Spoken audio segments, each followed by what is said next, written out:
vans or head to your local Nissan Van Centre. Good afternoon, I'm Max Scott here with your sports headlines. Arsenal invincible are on. Would start 16-year-old Max Dowman at Man City on Sunday and urges Mikel Arteta not to play for a draw. All those noises that Man City are coming, Man City are coming, Man City are coming. And what? We are on top of the league. We are 6 points clear, so we have to go over there and think that we can win this game because the big pressure is on them. Fighting talk from the Arsenal invincible there. Now ahead of the Merseyside derby. Arne Slot says Alexander Isak's still not ready to play 90 minutes. Ian Rush is pleased to see him back though. Isak is a number 9, and I think maybe we've missed a number 9. You know, and because people are playing in different positions, but I think with Isak, I think he's a proper number 9, and hopefully he'll use the next 6 games, hopefully to get him ready for next year. Elsewhere, we understand Liverpool are the latest club to show interest in Adam Wharton. He's expected to leave Palace in the summer, while Curtis Jones could potentially depart to make way for Wharton. Elsewhere, we're told Spurs have an agreement in principle to sign Marcos Senesi in the summer, should the club stay in the Premier League. Now, Chelsea co-owner Bedad Eghbali has used a rare public appearance to say he thinks the club are behind manager Liam Rosenior. 4 defeats in 5 Premier League games have seen Chelsea drop out the Champions League qualification spots. Eghbali also suggested they'll change policy and sign experienced, ready-made players this summer. Remember, their clash with United is live on talkSPORT tomorrow night. And Coventry could seal Premier League promotion tonight. Frank Lampard sat down with talkSPORT and told us there'll be absolutely no complacency from the champions-elect. My view is after all this hard work to get to where we've got to from the start of pre-season, why switch off when you can switch off in 2 and a bit weeks? So we have to continue. Coventry will go up with a draw at Blackburn live exclusively on talkSPORT 2 later. talkSPORT News. Police say they're investigating a security incident near the Israeli embassy in London, and the Prime Minister's absolutely furious. He wasn't told Lord Mandelson failed security vetting. Emma's got more at past. talkSPORT weather with QuickFit, where we've got a wider range of premium tyres than Britain has rainy days. Visit your local centre or book at quickfit.com today. Rain in the north and west, gradually spreading eastwards today. Ahead of the rain, mostly dry, bright and warm, blustery showers to follow.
This is Paul Hawksbee and Andy Jacobs with you through until 4 here on talkSPORT. Where this afternoon? Please tell us, Andy, in your own time, what's coming up? Coming up in the next 3 hours, Andy said Macy Gray. Macy Gray's coming on. What, to preview a big one? That's quite an interesting one. Yeah. I haven't heard from Macy for a while. No, absolutely. Yeah. Previews another big weekend. It's Mickey Gray. In the Premier League, we'll assess Villa, Forest and Palace's barriers to European glory. Indeed. And find out more about Lionel Messi's new club and what Live Golf's woes might mean for Newcastle. Could there be a knock-on effect? There's more of Andy's nonsense by numbers. Tim Vickery tells us whether Brazil's latest wonder kid is heading for the Premier League. And Olympic medal-winning boxer turned wrestler Anthony Agogo pops into the studio. There's all this plus the clips of the week, the Falls panel, and cat-touching, confusing baseball VAR in Todd Macklin's American Sports Roundup. That's right. Todd Macklin joins us a little bit later on. 5 minutes past 1. Good afternoon, everyone. Good afternoon, Andy. Yes, good afternoon, Paul. I'm quite fascinated by this report in the Daily Star today. Yeah. England's World Cup base camp will be turned into a football Fort Knox to keep out spies, to stop people spying on training. I was thinking there's no need to bother, really. We'll just be relying on Harry Kane. We will. I'll save you the bother. That's right. Just don't even have fences. Get it into Kane's feet and we'll probably be all right. He was brilliant the other night, wasn't he? And he certainly was. What a game that made me was. very nostalgic, that finish. I haven't seen finishes like that for a while. When Richarlison does that, he normally passes it straight back to the goalie. So it was a bit of a shock to see it go in the corner. I don't normally agree with Owen Hargreaves, but I agree. He said it was the best game of the season. I agree. It was a wonderful game. Sensational, wasn't it? Yeah. I felt sorry for the Arsenal fans having to watch their game. Yeah. I mean, even though they went through, it wasn't great, was it, really? No, well, it doesn't. We were saying yesterday, ultimately, it doesn't matter. They went through. Camavinga, we all know how stupid he was. But I did like this bit from Stephen Gerrard. He said, I'm sure Camavinga will be standing in the tunnel with his head in his hands, watching a screen, plasma. I didn't think it was cathode ray. Cathode ray parlour. Exactly. Yeah. Brilliant, isn't it? Plasma. Why did he feel the need to get that in? I've absolutely Is no he some idea. sort of sponsored by one of the plasma companies? He could be. Yeah. And news from Argentina that the childhood home of Diego Maradona has been turned into a soup kitchen. Really? It's called the Hand of Broth. Oh, that's good. I wish it was. It's a shame it's not his birthday. On many levels, it would be a shame it wasn't his birthday. Very, very true. Talking of that, final one before we move on. Yeah. Well, not going anywhere. Well, I mean, you've got another 2 3/4 hours of this, mate. You can't move on. Well, we say move on. Well, you know. Yeah. From the Times engagements announcement. Oh, that's good. Congratulations to Mr. PK Coventry. Oh, yeah, he'll be in a good mood today. Exactly. Yeah. Work's going well. Apparently, he's going to be promoted tonight. PK Coventry. Is that penalty kick Coventry? Penalty kick. Gone. If you see, that's fate. Who knows? If you fancy a little flutter on that game tonight, because we've got it live for you on talkSPORT, talkSPORT 2. So if you do fancy a flutter, go 1-0 penalty. Don't. Please gamble responsibly. Do not bet on that basis. But if you did, it's something to think about. I like to look at the radio listings every day to see if I'm actually on. No, I know. I don't do it. It's a very hand-to-mouth existence here. It is. Are you still in work? Oh, I don't know. I'll have a look at the TV on radio listing. Today's listening for precarious business. Talk radio. It says Mark Dolan 1 till 6. Blimey, doing a long shift, 6-hour show. I've just seen him. I mean, he was rushing to get into the studio. So does that seem a long time? I think I would have obviously left somebody out between 4 and 7. You'd run out of steam after 4 hours, wouldn't you? I think you would. Now, this was a story and a half. Elizabeth Brown, 42. I mean, again, her age is absolutely pointless and superfluous to the story. Okay. Has complained after the electric door opened as she used the loo on a London train to Darlington. Oh, dear. So it's always been a fear of mine. Oh, yeah. Because I heard a story many years ago. There used to be one of those kind of pay loos right opposite the Leicester Square Odeon. And it was right opposite. And I was once told that someone was in the line to go and see a movie. And the doors opened. They used to play music in it, like da da da da da da da da. What, in the toilet? Yeah, they used to have this kind of sort of bit of some light classics for you, and or whatever. It's infame. Yeah, and that sort of thing. And so, and this person who was in the queue suddenly sort of looked to their right, and there was someone in all there, some bloke with his kecks around his ankles. Oh no! As the doors opened after a malfunction. Blimey. That's not good, is it? They're all make malfunction. It must be something now, Malcolm Function. There must be someone out of the... This Function's not a surname, is it? At this point, what will happen in the break? Let me tell you what will happen in the break now. Andy will pick up his phone and start looking for people called Malcolm Function. Of course I will. What's the point? Is there any surprise? Andy. What about... Oh, yeah. Oh, no, what was you going to say? No, if you're talking about names, Porto brought on Dennis Gould. Did you see that last night in the Porto? Really? He's always good around Halloween. He certainly is. Big around Halloween, yeah. How are you spelling Gould? I think Ghoul. But anyway, really, in the proper Dennis Gould. I think so. Was he ghosting in at the back post? He certainly was. Yeah, that was quite a good game. I bet Matt Scott was that, not Matt Scott, Max Scott. Max, yeah, Max. He was just that's right.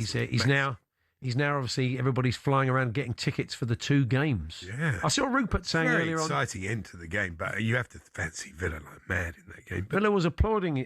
Rupert was applauding his club, I think, for being relatively sensible about the pricing for the semi-final. So well done to them, because we can see enough price gouging going on at clubs. And so FIFA. that's a good thing. I mean, because it's a game that would sell out anyway, so they could have pushed their luck, but it's good that they're not, by the sound of it.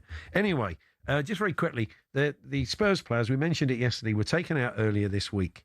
It was on Wednesday, actually, by Roberto Deserby to what the Sun called swanky Bacchanalia restaurant in London's Mayfair, which is swanky. I love the way they listed all the prices. Pricey dishes on the menu at the Greek and Mediterranean eatery include a £130 leg of lamb and £110 salt crust sea bass, with pasta dishes ranging from 38 to 68. But in his defence, because he isn't short of a bob or two, of course, after the contract he definitely can afford he was given, they do a set menu. Oh, yeah. They have a set menu, and I think it's available on Wednesdays. Also, a £130 leg of lamb isn't for one person. No, unless you've got a real appetite.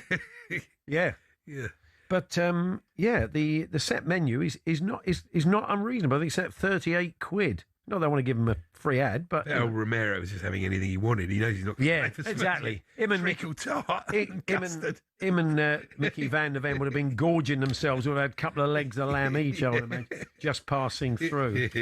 But no, some of the other stuff. I said a nice lad like Archie Gray. They would have said, "Archie, have whatever you like." He said, "I'll have the set menu, gaffer." Well, I could. I'll tell you what. I think the Tottenham fans could sit there and they could probably count on the fingers of a mitten the boys who had the set menu currently. But yeah, well done. Be honest though, if the boss here took us out for a swanky dinner, would you have the set menu? Let me just give you some of the things on it though. You could have had grilled Greek sausage. I remember what we were like in that Japanese restaurant in Cheltenham. Going for the set menu. No, that's true. We did, hammered the plastic there.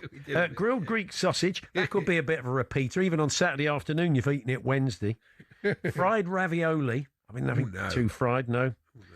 You can have chuck roll steak.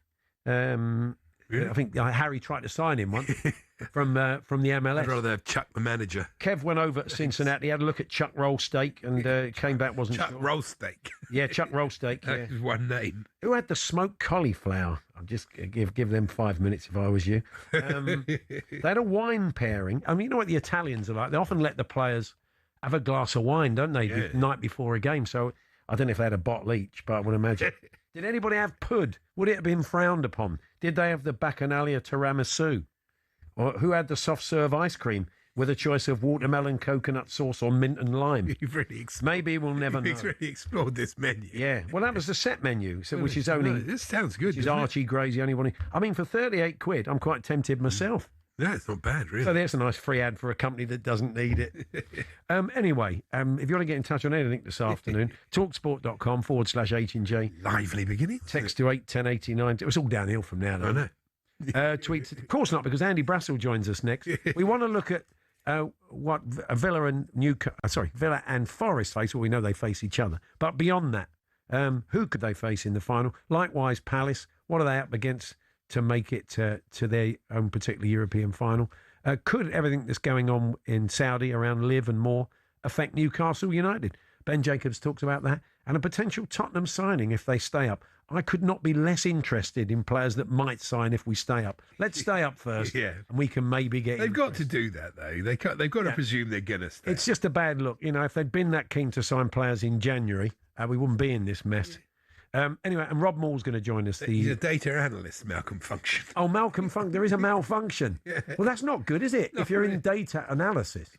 That's a wind-up. Well, that's what it says here. And let's say Malcolm's had no posts. No, it's somebody. Why would you do that in LinkedIn? It's the sort of name that somebody made up, a guitarist in a punk band, on bass malfunction. It would have been that, wouldn't it? And let's move K, on. though. Okay, well, we won't go any further into that, Andy. You're on live radio. You're not in Bacchanalia now on the set menu. Rob Moore joins us to look ahead to the snooker, of course. Anthony Agogo's popping in the studio. Big wrestling event taking place at Wembley he's involved in. Mickey Gray looks ahead to the weekend, and we'll have some clips of the week, plus Tim Vickery. There is a new superstar wonder kid, and City is showing, of course they are, City is showing an interest in him. So could he be heading to the Premier League, and is he any good? Tim tells us later. To get in touch, 03717 223344, talksport.com, text 81089, tweet TSH and J. 03717223344. Malcolm Function is an artist on Spotify, says Brian in Liverpool. Brian's right. Thank you, Brian. We're here with Tool Station. Check out their wide range of garden power tools with brands such as Bosch and Ryobi. Next stop, Tool Station.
I'm enjoying Britain's Got Talent.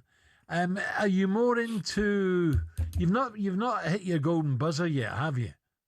No, I have. I hit it for Rafferty. Yeah, I hit it for Rafferty, 16-year-old boy who gelled music and magic together.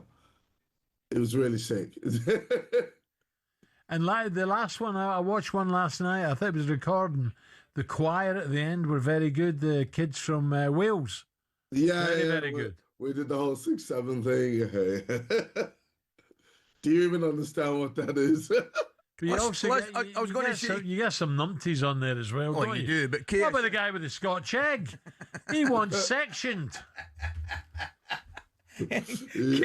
KSI, I've got before I let you go, you're talking about 16-year-old magician Max Dowman. What about your team? Have you got a little bit of panic on the Arsenal? Nah, zero panic. I know the boys are on it, and I'm going to see them today or tonight when they face Sporting Lisbon. It's going to be a great game. I'm excited to see them do their thing. Obviously with what the press do to Arsenal and some, even with some fans and definitely everyone who aren't Arsenal fans, they put a lot of pressure on the team and they want the team to break, but they're stronger than that. And I know that this year is going to be different. So I'm excited to see them perform and, do what they need to do to...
Gibbs-White bring it forward here. Shoots, deflected, and in! And Morgan Gibbs-White retrieves the shirt that's handed to him with Elliot Anderson's name and number. It is Nottingham Forest who are through for the first time since 1984. The Garibaldi red will be worn with pride in a European semi-final. Crystal Palace's European journey continues. Defeat on the night at Fiorentina by 2-1, but it's 4-2 on aggregate. The Eagles progress to the Conference League semi-finals. In goes another goal, and it is Ezri Konsa. Aston Villa's run in the Europa League continues. They have hammered Bologna on a brilliant night for Aston Villa. And maybe their 3-decade-long wait for silverware is coming to an end. They are in the last 4 of the Europa League. Yes, we have 4 teams in European semi-finals, which is great news. We know all about Arsenal, of course, and Atletico Madrid. We know a lot about Atletico Madrid. We see a lot of them in the Champions League, but what of the teams that Villa, Forest and Palace could be playing in the final, or in Palace's case, in the semi-final? Andy Brassel, of course, our top European football expert. Forest, yeah. Or Forest, yeah. What did I mean to say? No, you just said Villa. But Forest, Villa, you knew what I meant. Yeah, they're playing each other. Good afternoon, Andy. Hello, you guys. How are you? Mate, let's have a look at the other side of the Europa League draw. Now, on paper, I mean, this, without sort of talking up the Premier League too much, you see a lot of Portuguese footballs. Braga versus Freiburg, that would be their likely opponents. Is there a lot to frighten them there? I mean, they've got to a semi-final, so they must be pretty decent sides. Yes, but and Freiburg have done very well in the Bundesliga over the last couple of years. Braga have got a decent European history. This is not Braga's best domestic season. It's not Freiburg's best domestic season. I don't think they've got the strongest sides at the moment. So really everything that has gone for Villa/Forest, anything that could have gone for them has really. If you look at the teams that have fallen out the draw that they've had nothing to do with, Lyon, Celta, Stuttgart, Roma, who, of course, Villa didn't end up playing because, remarkably, Bologna won there in extra time. I still think Villa would have beaten Roma because they've had some difficulties, not least behind the scenes recently. But really, a lot of the other teams have got taken out that would have been competitors for them. So I don't think it's just the strength of this particular Villa side, although that is important as well, and the fact that Forest are making this run. But the fact that so many other big sides have got knocked off for them before the point that you'd expect, it's just a brilliant opportunity for either Villa or Forest, whoever comes through that semi. I thought, I mean, Forest did well to go through, but in the second half, you just thought, Porto are a much better team than Forest. You felt that, yeah? I did, It's really. a funny thing, Andy. They've had an amazing season, Porto, thus far, and a little wobble of late. Of course, Samu, their star striker, got an ACL, which is going to keep him out of the World Cup as well. So they've got a sort of rehabilitating player in Terra Moffi standing in for him, and maybe someone a bit sharper takes one of those chances. Of course, they hit the crossbar a couple of times as well. And when you think that they're playing with 10 men, the fact that they absolutely gifted Forest that goal in the first leg, so much that could have gone wrong for Porto did go wrong for Porto, and they almost took them into extra time. And it would have been huge, because if you think about it, if Porto had managed to go all the way in this competition and they were to hang on to the Portuguese Liga, I think André Villas-Boas would have been the first coach to have a season where he won the league and Europa League as a player and as a coach and as a president, like before he's 50, which is remarkable, really. Obviously, he won't quite close that out in the end, but they're still having a great season. And look, I think the fact that Forest have managed to get to this point, despite the fact they've had all this going on in the Premier League, despite the fact they're on the 4th coach of the season, it's just a remarkable story, actually, isn't it? If you step back from it for a second. Now, Palace take on Shakhtar Donetsk. And then the other side of that is Strasbourg versus Rayo Vallecano. So what are they up against? They start with their semi-final. Is that going to be a bit of a battle for them, Shakhtar? I think this is a harder prospective task for Palace than it is for Villa and Forest for a number of reasons, actually. Shakhtar are a decent side. And, of course, we know everything that's gone on in Ukraine in the last 4 years. Now, immediately after the full scale Russian invasion, it was all Ukrainian players for the first time in probably about a decade and a half, that Shakhtar team. Whereas gradually they've started bringing back Brazilians now.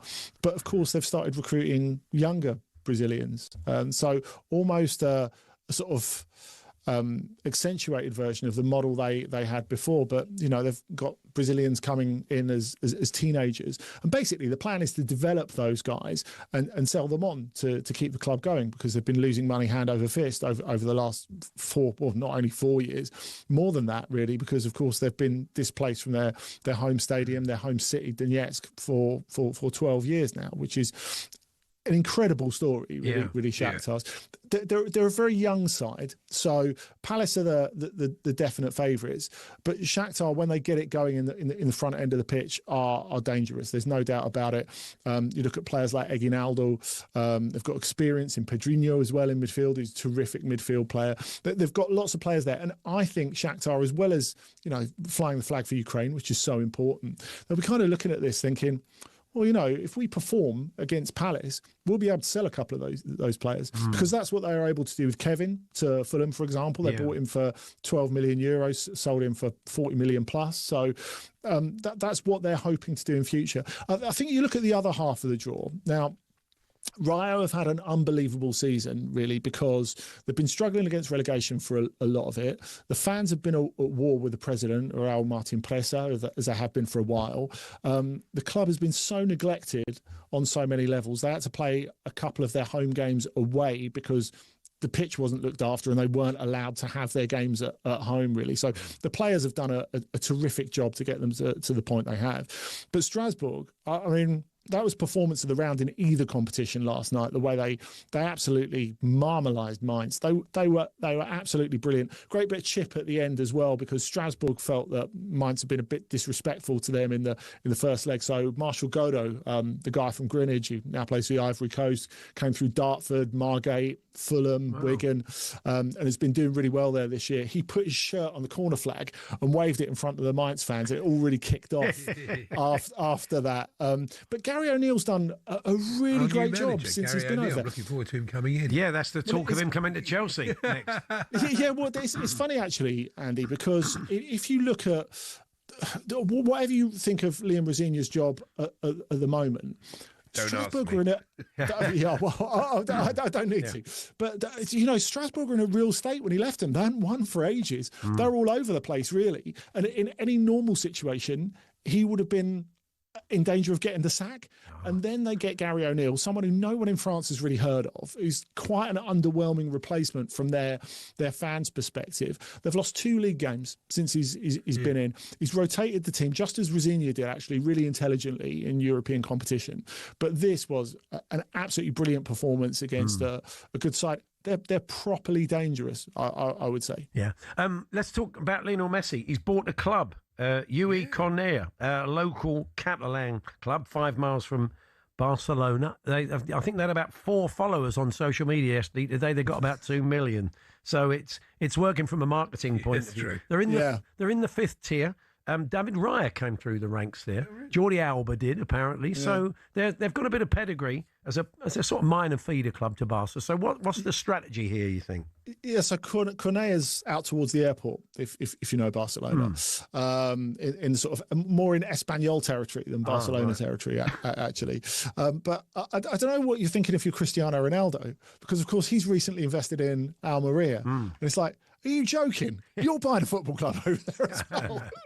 I mean, I'd be really interested to know what his reaction was to that. But I think it's interesting because there's definitely a feeling from a lot of Barcelona fans, and particularly match-going Barcelona fans, that Messi never really got his goodbye from Barcelona. He was kind of kicked to the curb by Joan Laporta, and Laporta has been doing, obviously there were financial reasons for that, but he's been sort of trying to find a way that they can properly say goodbye to him. But it's clear from this investment that, this is very different to the Cristiano one, in that Messi still sees it at home.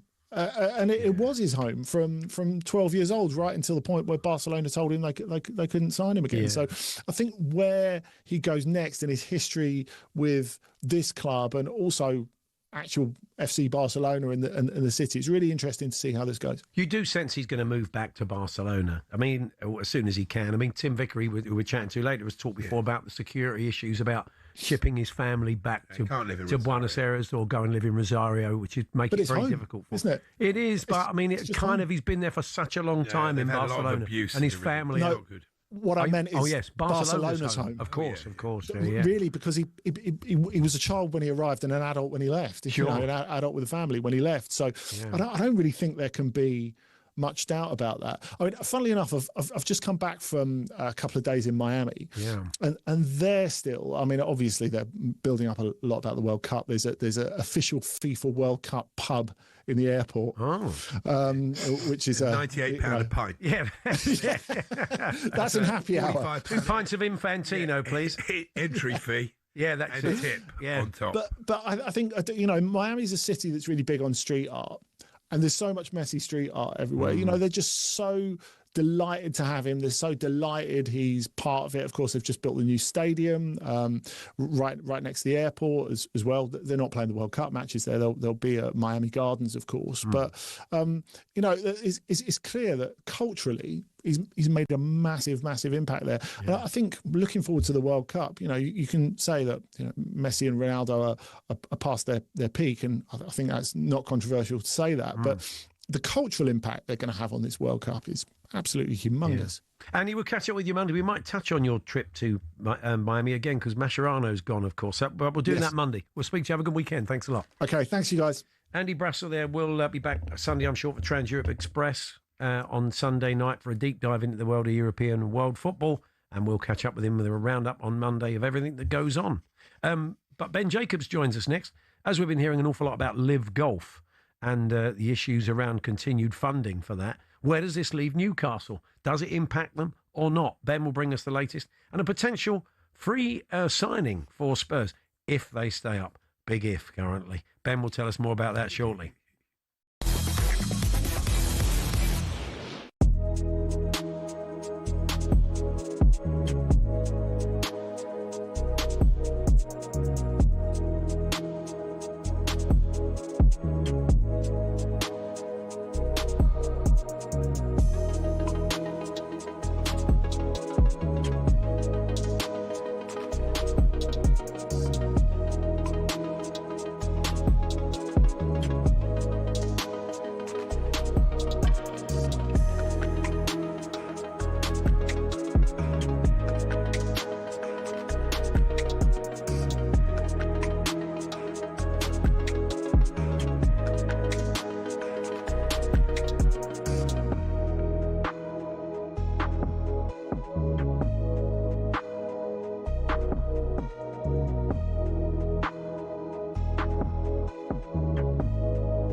Wow. Well, just when Liverpool fans were in a state of depression somewhat after going out of the Champions League last night, the news has got even worse in the last 10 to 15 minutes because it's our understanding here at talkSPORT, Hugo Ekitike faces 9 months out. He ruptured his Achilles tendon in the game last night against PSG at Anfield. He will now also miss the World Cup. So Ekitike is out. All of a sudden, there's a lot more emphasis going forward on Alexander Isak. And of course, bear in mind, Mo Salah is going at the end of the season as well. So it adds up to an awful lot of recalculation for the people running the club and for Arne Slot.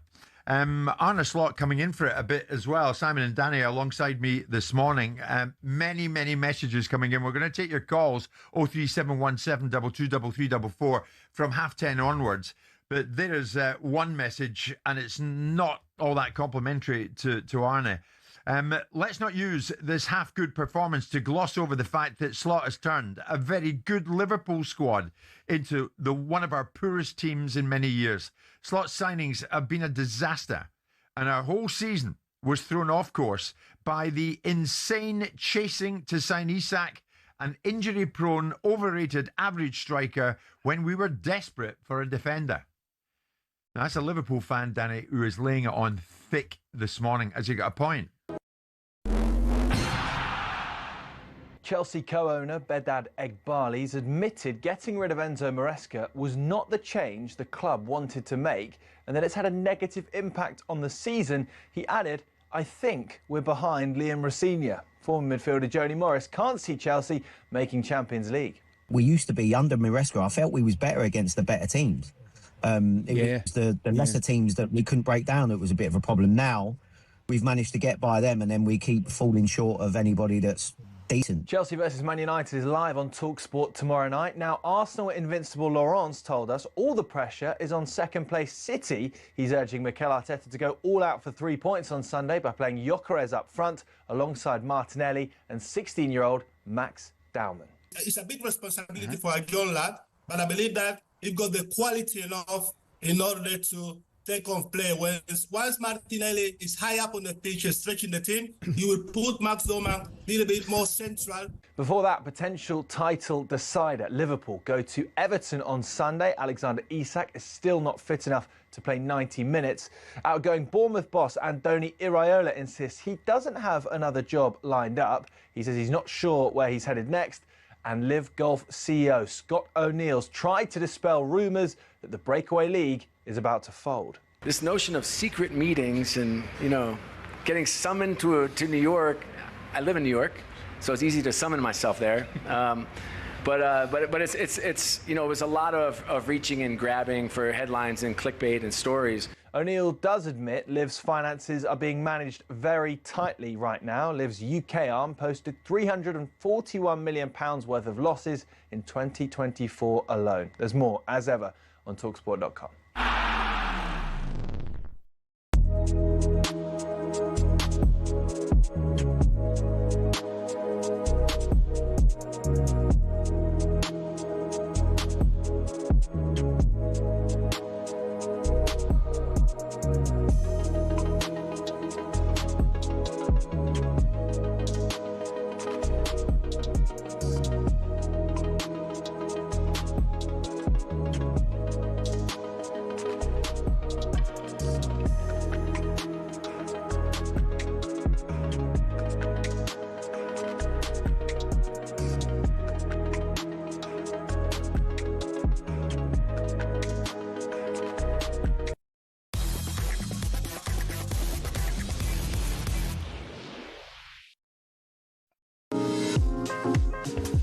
Just to let you know that Fiery Fridays are back again, and it's out now on the TalkSport Daily podcast. Adrian Durham, Alex Crook and Angelina Kelly arrive every Friday armed with one blazing hot take each. And in today's episode, Adrian explains why Trent converting a fullback at 17 is one of the worst decisions in English football history. Crookie thinks Jose Mourinho replacing Eddie Howe would be a disaster for Newcastle. And Angelina believes every neutral should want Arsenal to win the league. Why? So if you got to listen. If you want to hear more, then the TalkSport Daily is available on all podcast platforms now. We're talking snooker very shortly, building up to the World Championship. But every neutral hopes they both don't win the title. Let's be honest. That's how football supporting works. I'm still waiting for Spurs to make a late surge this season. Oh, yeah. Cool. Yeah. Anyway, let's move on. And all this stuff around Live Golf and one or two other things that have been going on in Saudi around tennis and other sports. Maybe a bit of a red flag for some that they're not as committed to sport as they previously were. Although Liv, of course, are denying other matters on their mind as well. Yeah, of course, with everything that's going on in the Middle East at the moment, that feeds into it. And maybe Newcastle fans have started to think, well, where does that leave us? Let's try and find out. Ben Jacobs is right across everything that goes on in Saudi football. Good afternoon, Ben. Afternoon, guys. Should Newcastle fans be concerned, potentially? No, we're led to believe that the move away from funding certain sports projects, including the expected withdrawal of funds from Live Golf, has no impact on Newcastle United, and the Public Investment Fund of Saudi Arabia are still committed to the club. If anything, they're going to double down this summer. I know there's a lot of talk about stars leaving Newcastle, and financially they may need a sale. But don't forget, the one backhanded silver lining for Newcastle is if they don't get any European football, they can exploit the loophole in squad cost ratio and spend up to 115% of total revenue as opposed to just 85%, with basically no penalties. And they wouldn't, without European football, have to abide by the 70% threshold of financial fair play. So Newcastle United and PIF might finally be able to flex their financial muscle, ironically, if they don't get European football. But in terms of selling, putting Newcastle on the market, giving up on the project, I'm led to believe that we shouldn't correlate what's going on in Saudi with any suggestion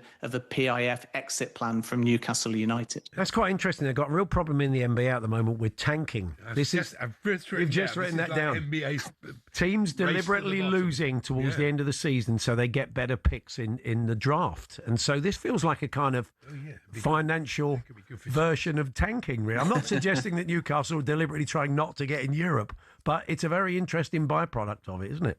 Yeah, I mean, I would say Europa Conference League money versus 70% financial fair play threshold is not a great position for Newcastle to be in, because you would presume that their stars would still look to move on and join a club with Champions League football. Of course, no European football, same situation with some of their stars, but more rope to work with financially in the market to replace them. I mean, because you know a lot about sport in the region. As we said, there's sort of geopolitical things going on that are making it more complicated. Have you sensed in your conversations and your travels there that they're kind of moving away from sport as a focus? I mean, they have got the World Cup in 2034, and that's a long-term project that they have to adhere to, you would think, isn't it?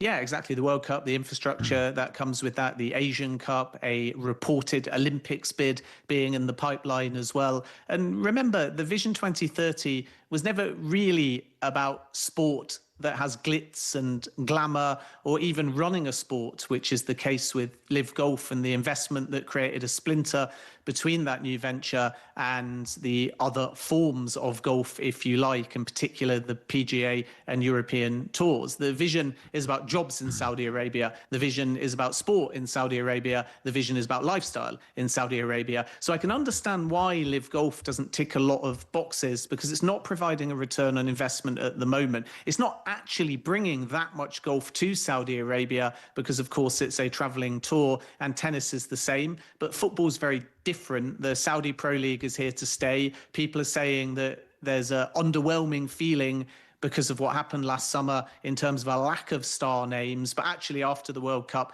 it might be a different story. And then with PIF and football, it's really important to note that from day one, not just now because of the political or sporting climate, but from the very beginning of when PIF took control of the biggest four clubs in Saudi Arabia, it was always stated openly by sources that PIF was not an out-and-out fully private owner. They were medium-term custodians of those football clubs to attract what they hoped would actually be foreign investment. So it's no surprise to me, even though it's not a foreign investor, that Prince Al Walid has upped his stake from a minority owner to a majority owner, and Al Hilal is the first club to be sold to a private individual, and the other three will follow. So this isn't a reaction to the climate. This is an acceptance that PIF were never supposed to run these clubs in the long run. And that's why, by the way, Cristiano Ronaldo in summer 2027 might be asked to buy Al Nassr. Yeah, I think it went for 280 million, I was reading. Is that about right? Yeah, so Newcastle United, when PIF bought it, was around 315 million, and Al Hilal, arguably the biggest club in Asia, about 286 million. Wow. And the feeling naturally is that that could rise in value if this Saudi Pro League project at large gets off the ground. A couple of transfer stories you're keeping an eye on. One is Adam Wharton. You say that Liverpool are showing an interest. That would feel like a very good fit. Maybe a couple of players in their midfield currently could be moving on. And the Marco Senesi one I find interesting, that Tottenham apparently... Several clubs are after. Yeah, I mean, Tottenham, it seems a few people have suggested they're a fair old way down the line with this, but from his point of view and his agent's point of view, it's very difficult to plan for the future when you don't know what division they're going to be in. Yeah, same with Andy Robertson as well. So my understanding is that both Marcus Senesi and Andy Robertson basically have an agreement in principle to join Tottenham if they stay in the Premier League, but very possibly a different story if they go down. The Athletic first reported today advanced talks between Senesi and Spurs. Sources tell me even stronger that he's basically told Tottenham that he wants that project if they're a Premier League club. If they're not, it becomes more of an open race, arguably. So it could be quite a difficult limbo period for Spurs as they line up their dream Premier League window. And then if they stay up, they'll move very quickly and get a couple of really important names through the door. But if they go down, you're dealt with having to sign championship players and try and keep hold of names like Christian Romero, Mickey van der Ven. But my information on Senesi is Tottenham are moving for him with a view to being in the Premier League because they think that Christian Romero will move to La Liga, and then naturally they want to try and get Mickey van der Ven to sign a new contract. With Adam Wharton, I think there'll be a really big race for his signature, potentially allowing Crystal Palace to have a bidding war. Manchester United have looked, we know Elliot Anderson is their top target. Man City, heavy competition there.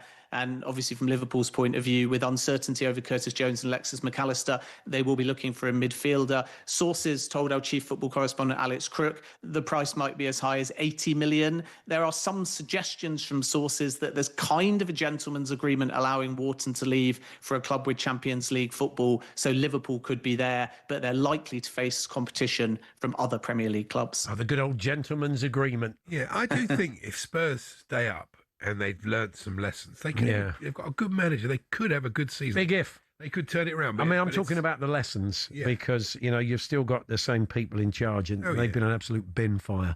Ben, a pleasure as always. We'll catch up with you soon. Thanks a lot, guys. There we are, Ben Jacobs getting us up to speed on a few different areas.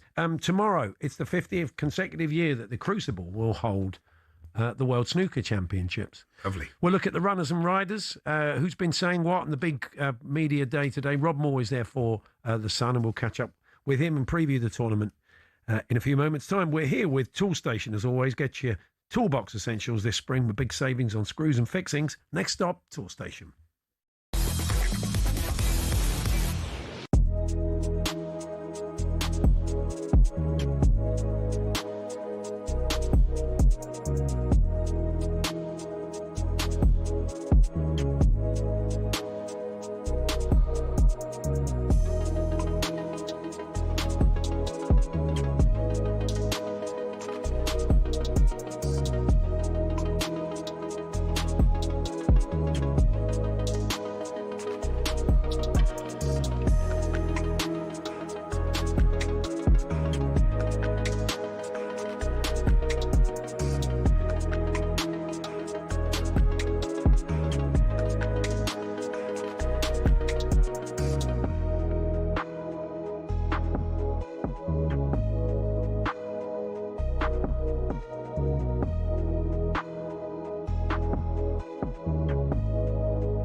Placed Tottenham Hotspur, very much down there and scrapping in the relegation zone. Tottenham fans reportedly have called off plans for another pre-match parade to welcome the team bus before Saturday's home game against Brighton. Last time, didn't it? Well, yeah, this is all to show a bit of passion and fervour. We're right behind the team, you know, etc., etc. But apparently they're calling it off. A statement by the organisers of Show Up, Sing Up, Stay Up campaign said they were disappointed at calling it off, but they support whatever Roberto Deserby sees fit in order for his players to have the best possible preparation. Apparently, Deserby decided his players will arrive at the stadium earlier and not by coach so that they avoid fans lining the pitch, as we saw pre the Nottingham Forest game. Is he right, Deserby? Do you think? Is he taking the temperature down a bit? Well, I assume he's got method to his madness. I mean, ultimately, the last time they did the show up, stand up, or whatever it was, didn't work so well, did it? They got beat 3-0 by Nottingham Forest.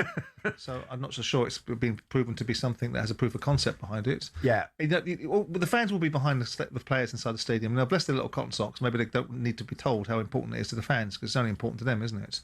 Maybe that's part of the thinking. But Deserby is obviously trying to manage the game with the best intentions of making it as normal as possible, not heighten the expectation upon the players. Any more than the circumstances already will. They'll be well aware of the social media reactions. They'll be well aware of the linear broadcasters and all their opinions about it, and they're well aware of the responsibility.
Well, the World Snooker Championship gets underway in Sheffield tomorrow. Joining us now, live from the big media day in readiness for that, is the Sun's snooker expert. It is Rob Moore. Good afternoon, Rob.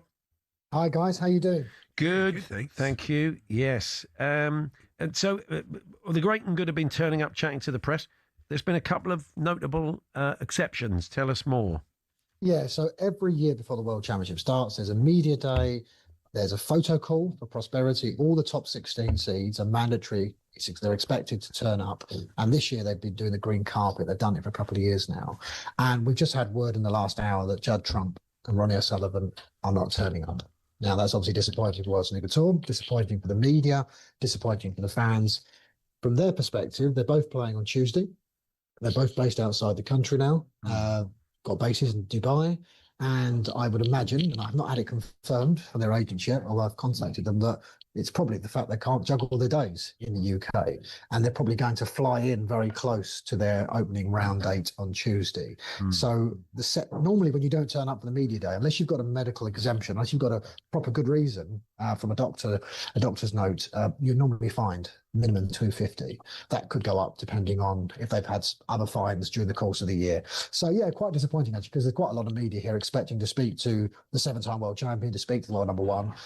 From their perspective, they've spoken to the media quite a lot down the years, and it's probably not going to impact their performances on the bays. And ultimately, that's what it's all about, isn't it? Is how they perform here at the Crucible, where I am now, and how they're going to perform, because ultimately they're both desperate to win another world title. Absolutely. Now, favourite in the betting, once again, is the reigning champion, Zhao Jintong. He's a hot favourite. He's playing very well at the moment, isn't he?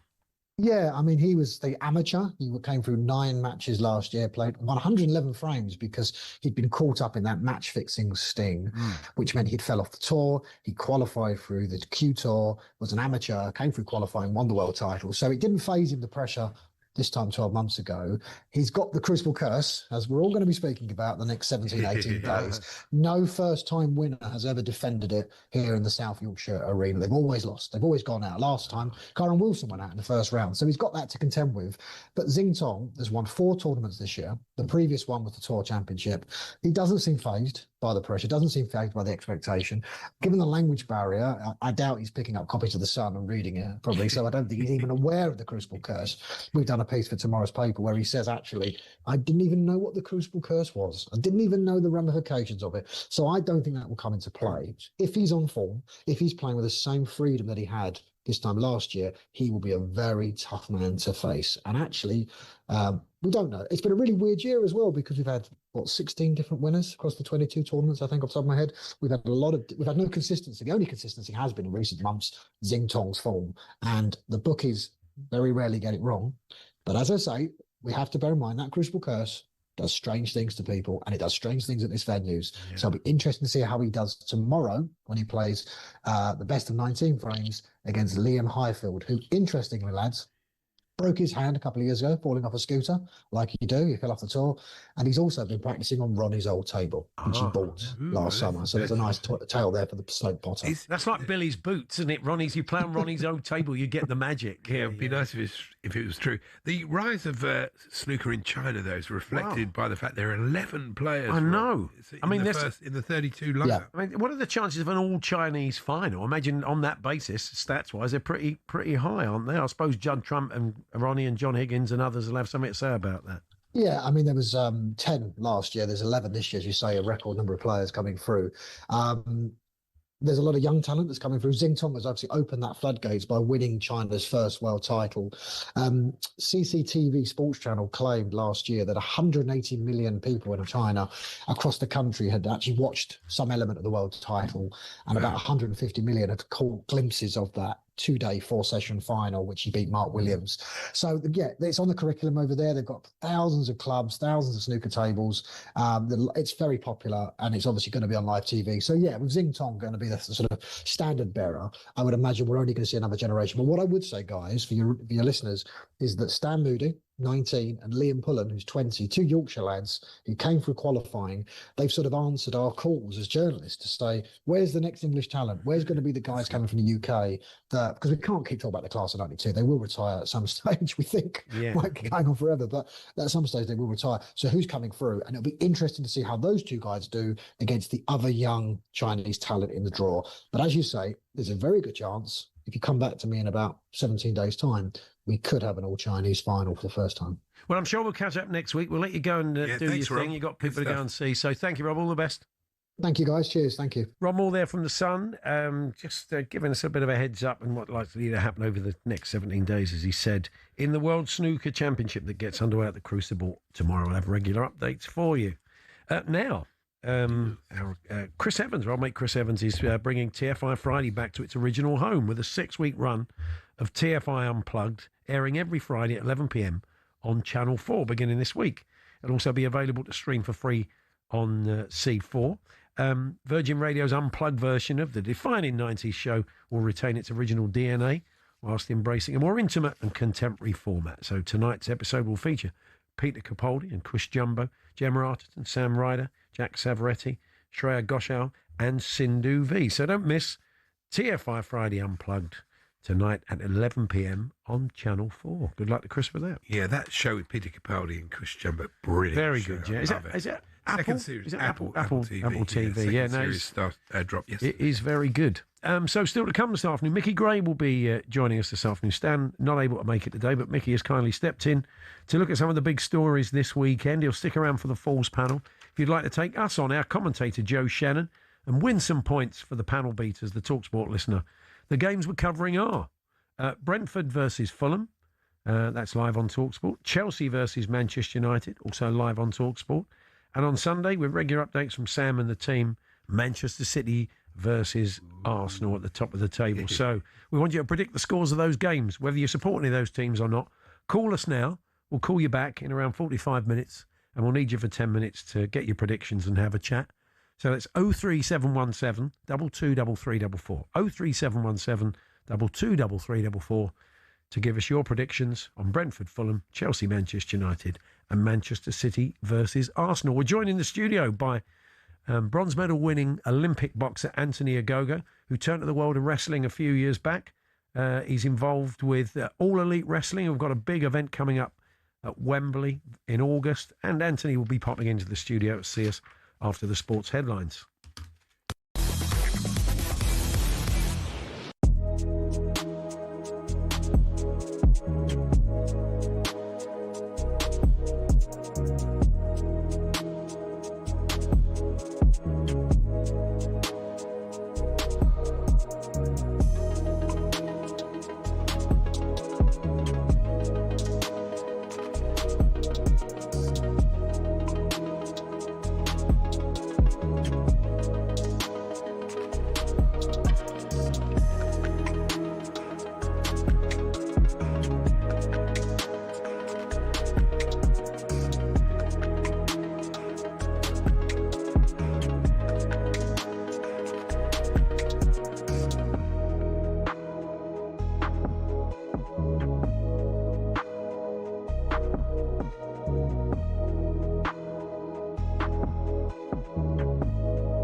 Arsenal have got themselves to a Champions League semi-final. Might this end up being the amazing season that Arsenal and Arsenal fans have always been hoping it would be? Because they are well and truly in the Champions League. They are leading the way in the Premier League. Next stop is the Etihad on Sunday. Who's to say that it doesn't go pear-shaped and they do an incredible double? We're going to take so many Arsenal fans coming through this morning. They want to talk to us, Simon.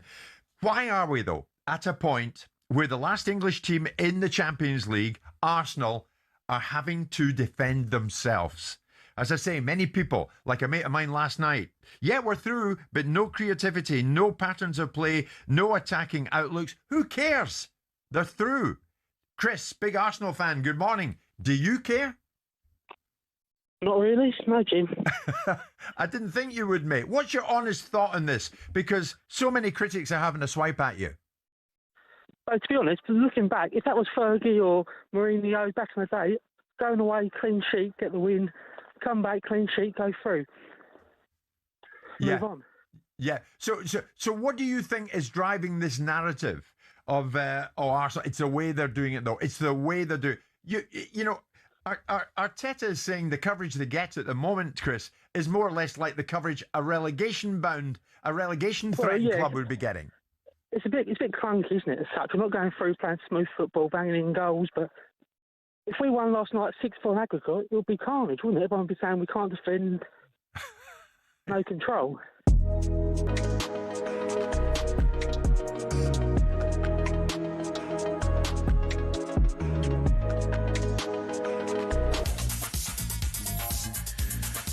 So still to come, the Falls panel. Mickey Gray joining us. We'll have some clips of the week in the final hour, and Tim Vickery joining us a day later than usual, telling us about the new wonder kid in Brazilian football and whether he's heading to City or elsewhere in the Premier League. But Max Scott is here with the sports headlines, and there's a little bit of news ahead of City versus Arsenal this weekend. Max. talkSPORT Sports Update, powered by the Nissan Van Range. Commercial vehicles that go the distance for your business. Search Nissan Vans or head to your local Nissan Van Centre. Yeah, thank you, Andy. Good afternoon. Some more bad news for Arsenal fans, because we understand Bukayo Saka will not feature in that huge title clash against Man City at the weekend. He continues to struggle with injury, and with Arsenal withering and City on the march, our chief football correspondent Alex Crooks struggling to see anything other than a win for Pep's side on Sunday. 29 wins, I think it is now, from the last 32 games in April. That tells you they come to the boil at the business end of the season. They're finding their feet, they're finding their mojo, they're finding their form, just when Arsenal are losing theirs. I defy any Arsenal fan to come on and tell me why they think their team can win this game or even avoid defeat. For Arsenal invincible, Laurent gave a rallying cry to an Arsenal side struggling to deal with the pressure. My best advice to the boys is that we are in the best position to be able to win the league. The pressure is on Man City. Elsewhere, Liverpool will take on Everton in the first Merseyside derby at the Hill Dickinson Stadium. And with Hugo Ekitike out with a ruptured Achilles, Liverpool legend Ian Rush is convinced we'll soon see the very best of Alex Isak. I think he's going to be more ready for next season. I think now, because as you know, once you miss pre-season, you're playing catch-up all the time. So I'm glad he is back, because he's most probably our proper number 9. We haven't had a proper number 9. According to Arne Slot, Isak's still not ready for 90 minutes, though.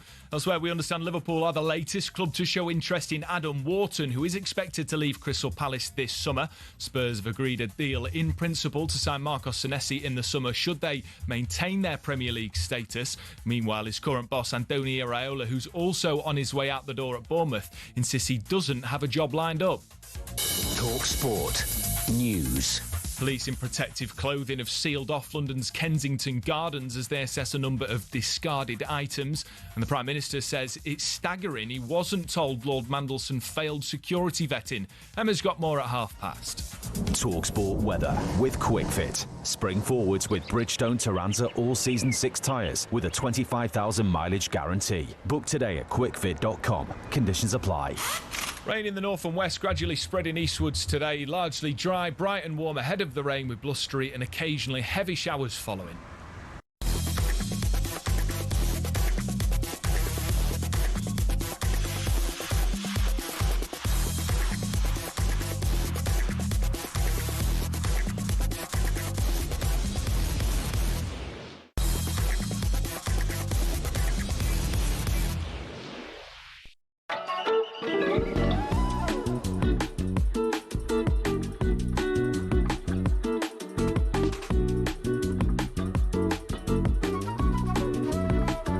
For anybody watching on connected TV or YouTube, my headphones got wrapped round the chair. There we go. It's all smoke and mirrors. Marvellous, isn't it?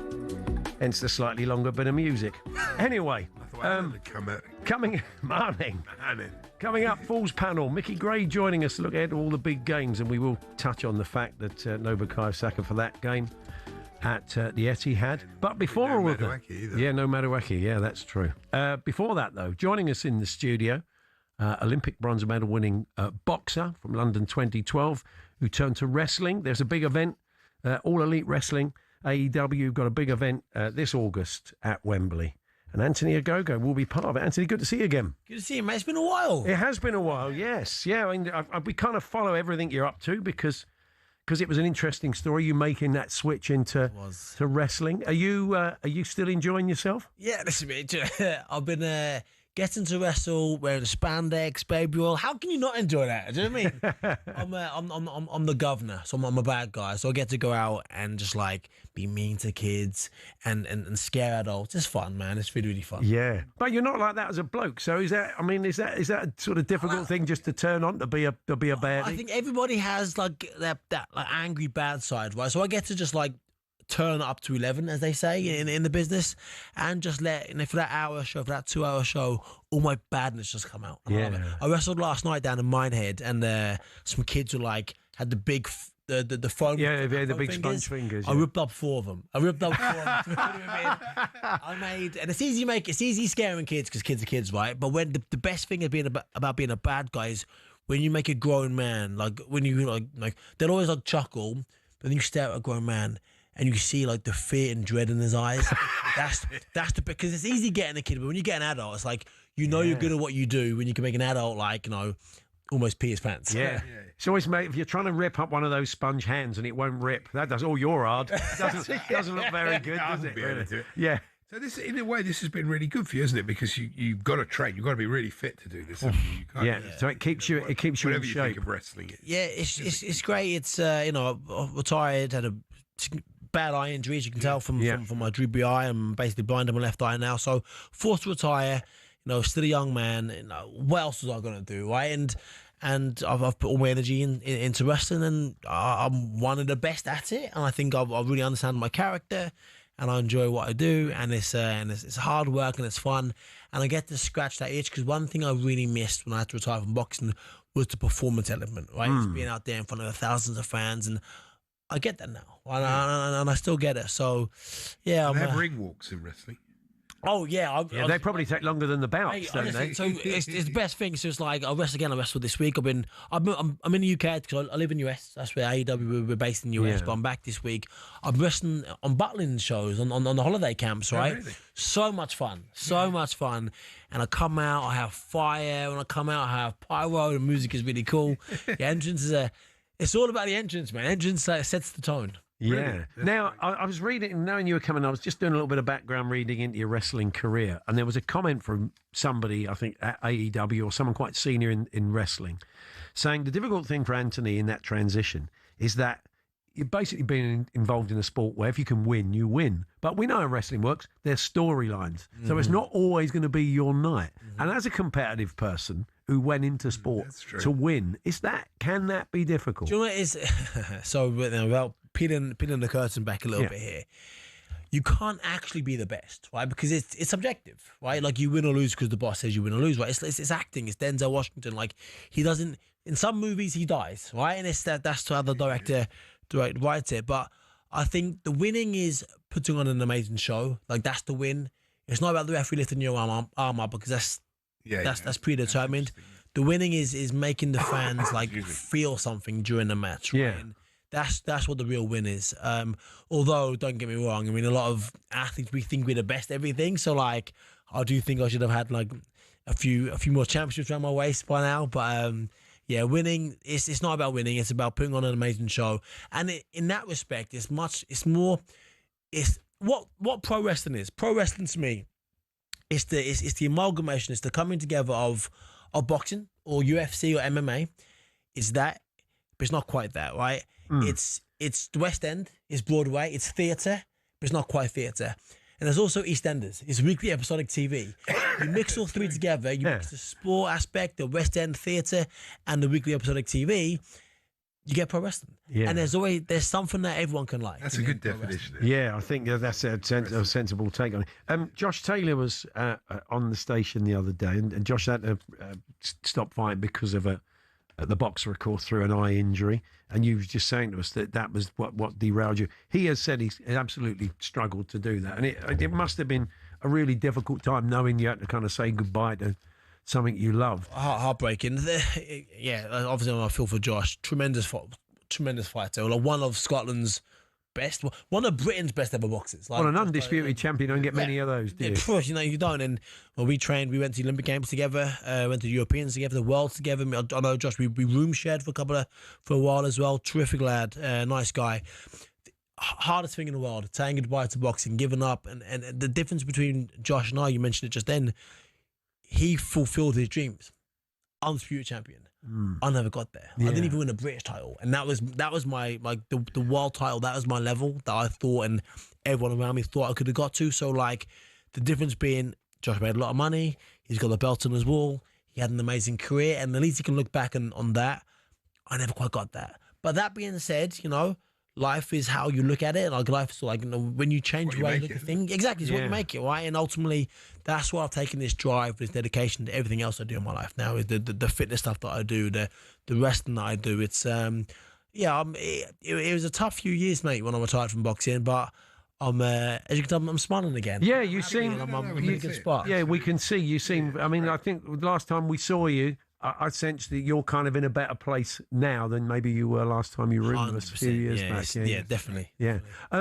So you mentioned some of the stuff you do online. You're a kind of fitness coach and a weight loss coach for people. I've noticed on Instagram. Yes, as well. sir. Yeah. So ultimately, yes, 100%. So basically, like as a boxer, and as Josh can testify, like we lose weight. Like we are the best at losing weight. I've lost in my life well over 1,000 kilograms, well over across 18 years. And what I've done, put that much on, Kate. Well, you've lost it. Andy took it all off you. Yeah, they bought it on Facebook Marketplace. Sorry, yeah. So that's what I do. I've basically my principles as a boxer, as an athlete, helping people. I now give it to everyday blokes, people, and men and women, people that want to lose weight. I teach them my principles. I took me to the Olympic Games. I teach people, and this, so that's what I really love. Like it's so rewarding when I must get told 2 or 3 times a week, you've changed my life. Thank you. Because when people carry extra weight, it's never really about the weight. It's what the weight represents, right? And when I give people, when I teach them the principles that I find so easy, because I did it since I was 12 years old, been losing weight since I was 12 years old. When I teach people the principles to lose the weight and keep off for the rest of their life, and their life change, because again, it's never the weight, it's the confidence, right? It's the self-esteem, it's their identity, and it makes me very happy. So with that and the wrestling, I'm doing well. So let's talk a bit about AEW All In. Wembley Stadium in August the 30th. August 30th. Oh, what about that? Wembley Stadium. Fantastic. That'd be amazing. We've ran Wembley Stadium twice before, and it's unreal. It's for me, it's the biggest spectacle in professional wrestling on that. So is the ring in the centre of the pitch and fans on the... Yeah, on the pitch. So the first year we did, we had 80,000 people in. 80,000 people watching All In. The year after, similar, I think it's like 65, 70,000. Last year we were in Dallas Cowboys, the baseball stadium. That was really cool. And now we're back at Wembley Stadium. It's amazing. Honestly, it's August 30th, Sunday, bank holiday. It's going to be an absolute banger. Wow, fantastic! You don't know you're fighting yet. That's to be decided. No, but my funny enough, my contract ends the next day. So like I'm hoping I either go out on a massive bang, or I'll win something spectacular and renew. So yeah, it's super exciting. Exciting. Brilliant. Tickets available at livenation.co.uk. Just finally, do you still follow the boxing? Do you keep an eye on everything that goes on in the fight game? Do you know what? It's or is that a bit difficult, a bit painful for you? It was. I made a comment like this when I first retired. I said like watching boxing then was like watching somebody sleep with your wife. Right. I just couldn't. It was so heartbreaking watching people live out my dream. I'm in a much better place in my life now. So I used to watch some of the boys, George Groves, Lou Campbell, Joshua, Tyson Fury, some of the boys that I boxed with and trained with. So I always keep an eye on their fights. I'm still not quite ready yet to kind of go back in. However, that being said, I've got a wealth of knowledge and experience that I want to give back to the sport. So not quite now. I'm still having fun with the wrestling, but at some point I will go back into boxing and give back, because I think I've 250 fights, amateur and pro, medals, Olympics, Worlds, Europeans, Commonwealth Games.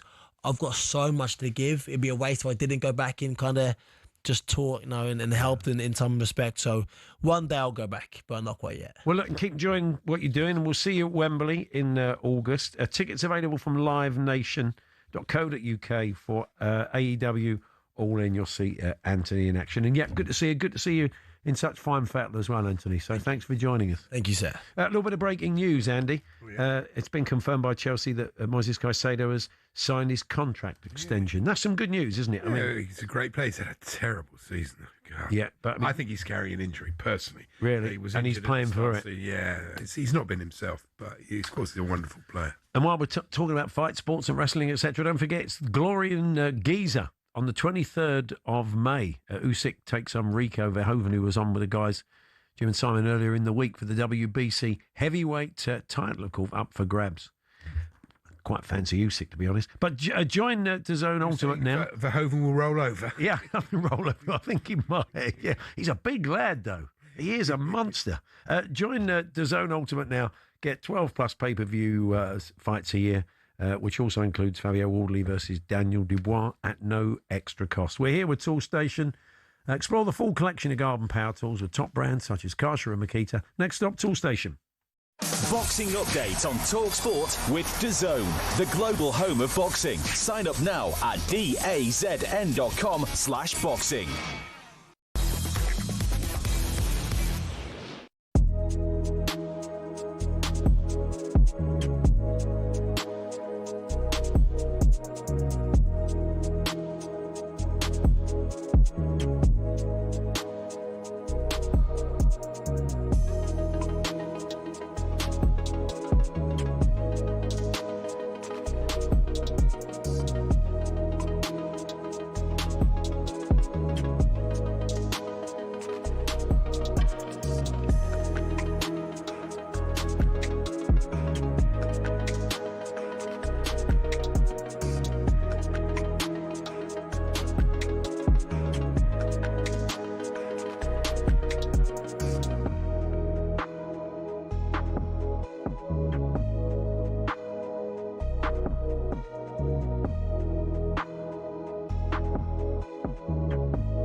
Bring Klopp in for 12 months, let Klopp be the manager, and let Gerrard shadow him for 12 months.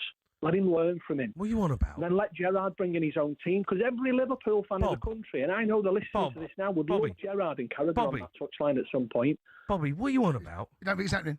It's extreme, but... What do you mean it's extreme? Jurgen Klopp's not coming to Liverpool for 12 months to teach Steven Gerrard how to be the Liverpool manager. What are you on about?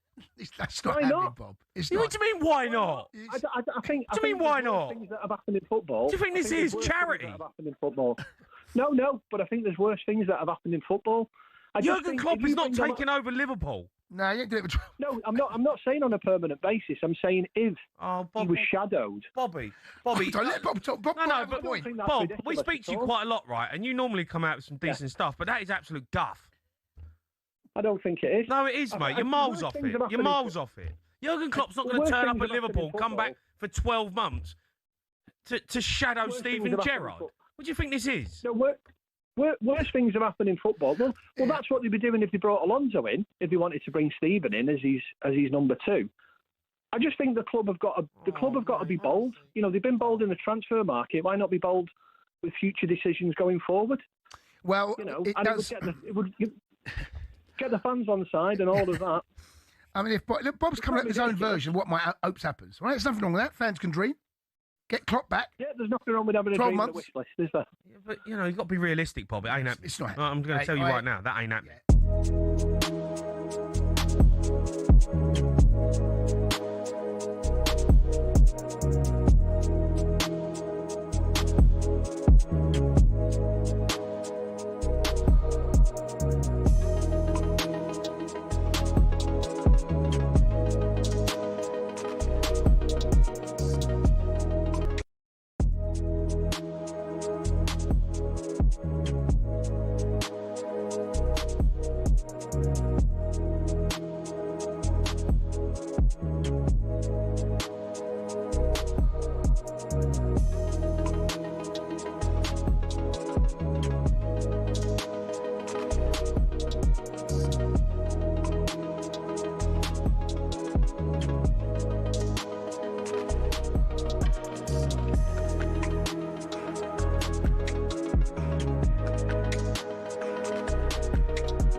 Paddy Power on talkSPORT. With Paddy's Super Sub, your new bet rolls over to the new player coming on. T's and C's and exclusions apply. 18 plus, begambleaware.org.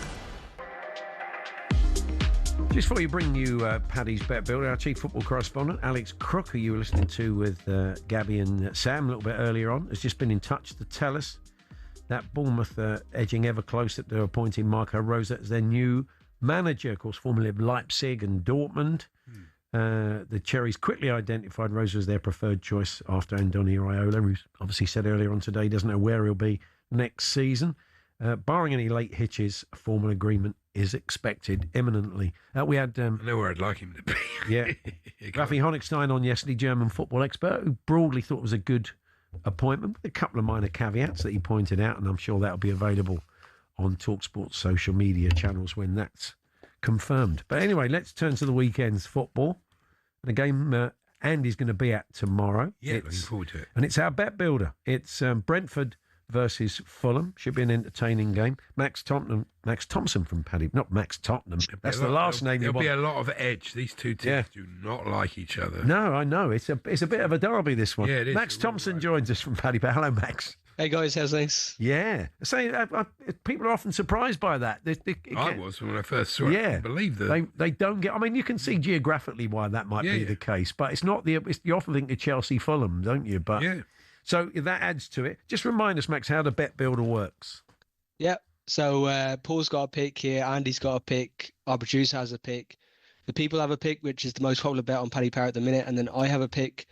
All comes together for a 5-leg bet builder, which hopefully will win. And all the proceeds go to our charity partner, which is the Attitude Foundation. Now, I have gone with... I normally go for like shots on target, but I've been a bit bolder because he's in such good nick. Yeah. I've gone with Igor Thiago to score any time tomorrow. Yeah, I was just having a look at the stats. He's got 21 Premier League goals, which is pretty incredible, just behind Erling Haaland. So not bad going from him. He also got 2 last weekend against Everton, so you could definitely see him scoring again this weekend. You fancy goals, Andy? Yeah, I think both teams will score. And usually there are goals at Brentford. It's very rarely 0-0 or, Yeah, so both teams to score, Max? Yeah, no clean sheet in any of Brentford's last 5 home games. You'd expect Brentford to score, and Fulham obviously have some decent attacking players as well, so you could easily see that coming in as well. Producer Sean's gone for Harry Wilson to have 1+ shots on He normally target. does well against Brentford. Yeah. He does well anyway. Fulham's main man, really. He got 4 goals in his last 3 games against Brentford. He absolutely loves playing against them, so you could definitely see him at least having a shot on target here. Now, the popular bet with the Paddy punters having a bet builder with you is a Brentford win. Yeah, Brentford win. Obviously, trying to get into Europe this season. 1 loss in their last 9 league games, so they're in quite good form. And as for Fulham, they seem to be on the beach, really, don't they? They're in 12th place and not really going anywhere. So you could see Brentford getting all 3 points. I hope Brentford do win. They go above Chelsea. It'll be marvellous. Yeah. We can do that thing we were talking about, race to the bottom. Yeah. You have gone with Queven Keller, whoever's in goal for Brentford. We're guessing it's him, to make 3+ saves. So you think, even if Brentford are going to win, you think he's going to be busy? Yeah, I assume it's going to be Kelleher in goal. Obviously, in Ireland, everyone loves him. He made 4 saves in his last game against Everton, and he also made 4 saves against Leeds in the game before that. So I reckon he'll be tested. Fulham have some decent attackers like Muniz and Wilson. So, could see him making at least 3 saves. So, odds-wise then, cumulatively, what are we looking at for this one? Yeah, so we're looking at around 10 to 1 on this one. So we're going to put a £10 bet on it, and it will hopefully return £110 for us. Lovely. Nice one. Our charity partner. Enjoy the game, Max. All the best. Thank you. Cheers, guys. Thank you. Max Thompson there from Paddy Power. That's Paddy's bet builder for today. Minimum odds 1 to 5 per leg. 18 plus. BeGambleAware.org. Paddy Power on talkSPORT. With Paddy's Super Sub, your new bet rolls over to the new player coming on. T's and C's and exclusions apply. 18 plus. BeGambleAware.org. Mickey Gray's going to join us for a chat shortly. We'll start looking at a big weekend in the Premier League. And just a reminder, if you'd still like to take part as our panel beater in the Falls panel today, represent the talkSPORT listeners taking on us and Mickey and Joe Shannon for the commentators. The games are the one we've just been discussing live on talkSPORT. Brentford Fulham tomorrow lunchtime at 12:30. Tomorrow evening, Chelsea Manchester United. We'll also bring you that one live on talkSPORT. And we'll keep you updated on Sunday afternoon. In Game Day Live with Sam Matterface, Perry Groves, and the team on City versus Arsenal. So they're the games we're covering. If you want to predict the scores in around 20 minutes' time, call us now. We'll call you back and we'll need you for 10 minutes. 03717 223344. That's 03717 223344. Got a couple of minutes to work your magic, Andy, before we magic, go. yeah. Anything you want to talk about? On the tube going home the other day, it was quite a strange incident, really. Oh, dear. I was sitting there, Yeah. with my Minding your own business. Like I'm sitting now with my arms on the armrest, and this woman said, "Would you mind moving your arm?" So I said, "Why?" I was there first. The etiquette of who's on the armrest first. Why should I move my arm? Arm etiquette. Arm etiquette. So I said to her, "Why?" And she said to me, "I'm too fat for this seat." I know. So I thought, all right, I'll move then. That sounds like a cover line from Chat magazine. Why have I got to move? It's not my fault, is it? But I did anyway. You did the decent thing. I did the decent See, none of this sort of stuff happens to me. No, even I thought that. That's a very odd one, isn't it? And then I was watching Michael Portillo's very interesting show in Japan. He's doing trains. Do you think he's a both arms on the rest type of guy, Michael? I think he is, actually. Yeah. One yellow sleeve, one red sleeve. Funny way of walking, and those half trousers he wears. Those blue trousers, not blue, red trousers. All sorts of strangely coloured trousers. But he did this show, and he interviewed this guy from the Shinkansen, the famous cross-country bullet train. Oh, yeah. And this bloke was so proud, and he was talking about this wonderful train and saying, and of course they must run to the minute. I was thinking, oh yeah, just like my train from SW train to Chiswick to Waterloo. Yeah, exactly. Just like the trains from Cheltenham. Slightly more laissez-faire attitude to our railways than the Japanese, really. They had this thing where the train comes into the station and the cleaners are waiting for the train. Yeah. And they have to be there, and they rush in, they clean the train, and then they rush out again. They're amazing. Don't you remember when we were in when we got the train, leaving its bag of chips on the when we got the overnight sleeper from Moscow to St. Petersburg? We were saluted onto the train.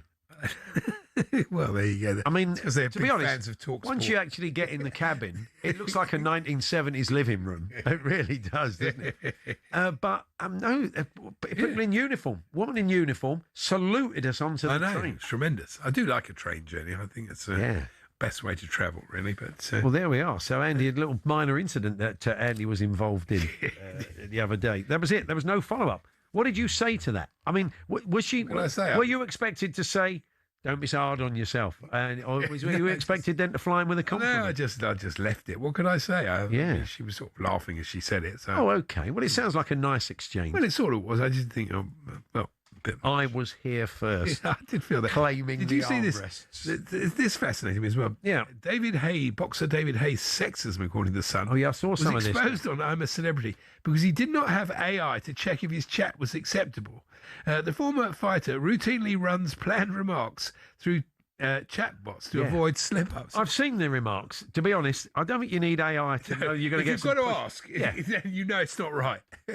Is it still all right to say? I mean, generally, if you're asking that question, generally it isn't, is it? And you haven't got to have AI to ask. It definitely isn't the point. There's no question. Anyway, Mickey Gray's going to join us next, and we're going to start looking ahead to a big weekend in the Premier League. We'll have that Falls panel coming up as well. We'll bring you some clips of the week. Ryan Linford's disappointed. He was hoping to get one of his letters in. Oh, well, look, there's still time, Andy. There could be a fallow period later on. Some really interesting managers' press conferences today with everything that's going on as we get to the business end of the season, top and bottom.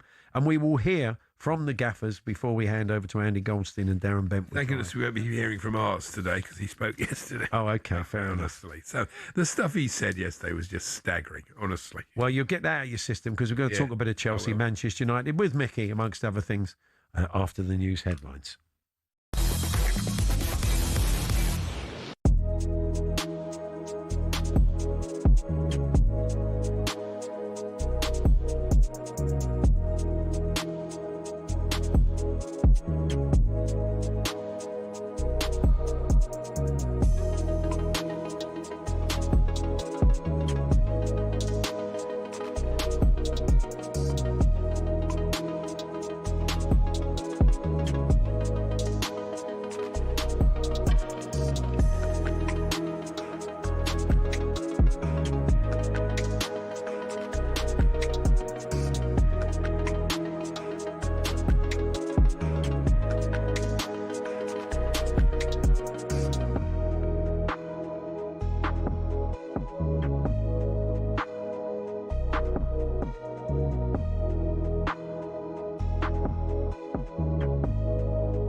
Am I right in thinking, Simon, Andoni Iraola, in the past, he's someone Who's caught your eye? Down at Bournemouth, you've been impressed. Can't not do, can you? I mean, he's done a remarkable job at times. I mean, predecessors of his did remarkable jobs contextually, but he's elevated it even beyond that. The style of play, the manner in which they put some of the biggest teams into their box.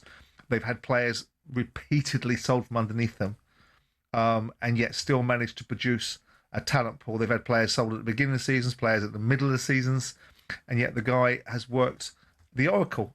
He started slightly tentatively, didn't he? Because obviously you saw the Gary O'Neill situation where he got bounced out of Bournemouth and everyone thought that was an injustice. This guy came in, couldn't win a game. Gary went over to Wolves. Wolves beat Bournemouth inevitably in that particular game, and everything was looking like a particularly dark day. But he's been brilliant for Bill Foley. Bournemouth's been brilliant for him because it's given him a passage into the Premier League and shown an opportunity to show his trade. Yeah. But he looks to me like a manager that's going in one direction, and that's up. The question will be, how will he go when he manages bigger players in a bigger football club that has bigger expectations than Bournemouth, irrespective of Bill Foley saying that they can afford whoever they choose? Yeah, well, the direction we know he's going in is the exit door, because he'll leave the football club at the end of this season when his contract expires. Do you think, Danny, he's going to be widely coveted across the Premier League? There's no reason why not, because he's unapologetically himself in the way Bournemouth play. If you ever watch Bournemouth play, always better to watch them live, and I've had the pleasure of doing that quite a few times. He sets up his team really bravely to go after teams.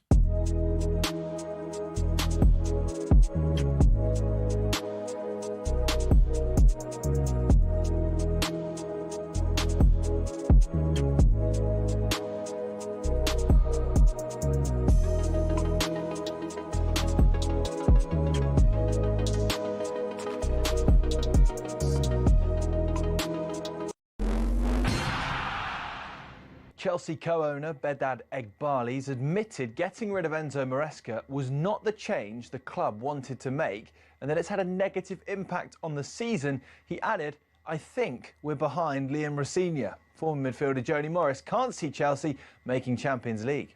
We used to be, under Maresca, I felt we was better against the better teams. It was the lesser teams that we couldn't break down that was a bit of a problem. Now we've managed to get by them, and then we keep falling short of anybody that's decent. Chelsea versus Man United is live on talkSPORT tomorrow night. Now, Arsenal invincible Laurence told us all the pressure is on second-place City. He's urging Mikel Arteta to go all out for 3 points on Sunday by playing Gyökeres up front alongside Martinelli and 16-year-old Max Dowman. It's a big responsibility for a young lad, but I believe that he got the quality enough in order to take on play. Once Martinelli is high up on the pitch and stretching the team, he will put Max Dowman a little bit more central. Before that, potential title decider. Liverpool go to Everton on Sunday. Alexander Isak is still not fit enough to play 90 minutes. Outgoing Bournemouth boss Andoni Iraola insists he doesn't have another job lined up. He says he's not sure where he's headed next. And Liv Golf CEO Scott O'Neill's tried to dispel rumours that the breakaway league is about to fold. This notion of secret meetings and, getting summoned to New York. I live in New York, so it's easy to summon myself there. But it's it was a lot of reaching and grabbing for headlines and clickbait and stories. O'Neill does admit Liv's finances are being managed very tightly right now. Liv's UK arm posted £341 million worth of losses in 2024 alone. There's more, as ever, on talksport.com.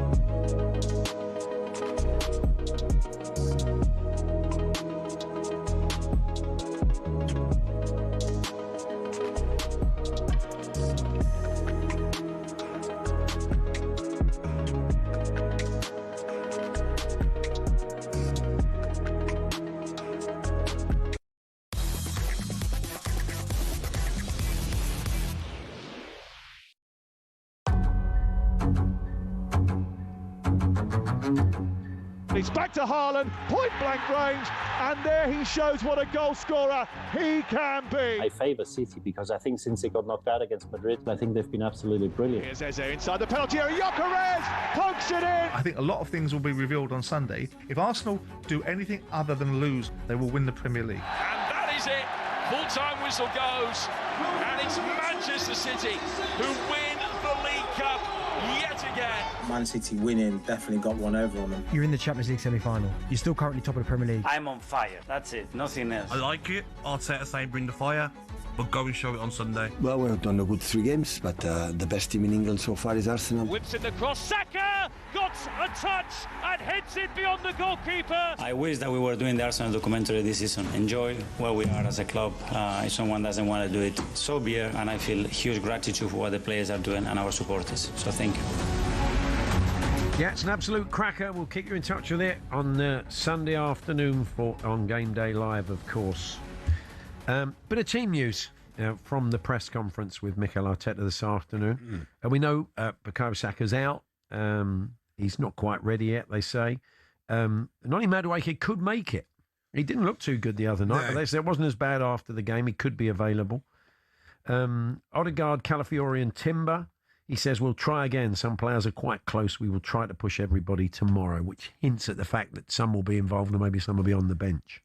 Look, this is the game for them. If they get a draw, it should be enough. Well, it's interesting because Pep, I mean, we heard what Simon said there. He thinks anything, as long as they don't lose, they're home and hosed. Pep says, if we lose, we're done. That's true. But he says, if we draw, there would still be a bit of a chink of light for them. Maybe. Ruben Diaz is out for City. Nico O'Reilly's going to be all right. And as we know, he's, what a player he is at the moment. And, it's tremendous. And a threat Chelsea. going forward. Yeah. Mickey Gray is talkSPORT's man in Manchester, a former Sunderland defender, joins us now. Hi, Mickey.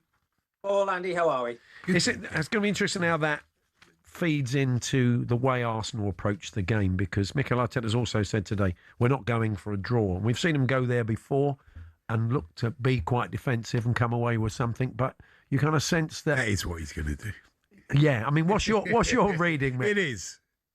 I think a draw would suit Arsenal down to the ground, Paul. I really do. And whether it's Saka or Madueke, we're not going to be playing in the starting 11. I think Max Darwin's came into the team, whatever age, it doesn't really matter. But he's got a calm and influence about him. I think the performances I've seen from him, albeit I think everybody wants to talk about that wonder goal that he scored, but they don't look any weaker with having, a young teenager on the right-hand side. And I just think the strength there is from Arsenal is defensively and how Manchester City are going to break them down. We saw Sporting, albeit granted they're not as good as Manchester City. But I think when you get in your head that a draw is what you need in this game, I think they can set up and they can make themselves very hard to beat. Yeah, they can, but that would be quite difficult against a rampant City. They're playing so well. I saw them in the flesh last week. Not great in the first half, but second half they were absolutely brilliant. Yeah, they are, Andy. But the last 3 games of the season for Man City, I think, have probably been their best of the season. Obviously, the Carabao Cup final where, let's not forget, they got one over Arsenal. I think, the bragging rights are kind of in their court, if you like, at the moment, playing in front of their home fans. They're going to go for it. That's what Pep does. There's not many occasions that he's ever sat back and tried to get a draw out of a game. I think you have to go back to the Emirates, actually, when they played Arsenal earlier on the season. But they know that they need to go and win this match. And if they do, they've got that game in hand and they'll only be 3 points behind Arsenal. So the Premier League is open. It's anybody's out of the top 2 and try and pick a winner. Yeah, I mean, they have stuttered Arsenal, haven't they? They have. I mean, even the other night, that wasn't a great performance. I didn't watch the game particularly, but I mean, reading the reports. But sometimes in the second leg of a knockout competition, you do what you have to do. There is a sort of. I mean, they were running a risk by doing. They were, but they've lost their flow. They're not scoring a lot of goals, are they? So, no. And as I said, look, I mean, I know a point would do them, but in achieving a point, it is quite high risk to go there and sit back because City can score out of nothing, can't they? And they can score from a lot of different ways.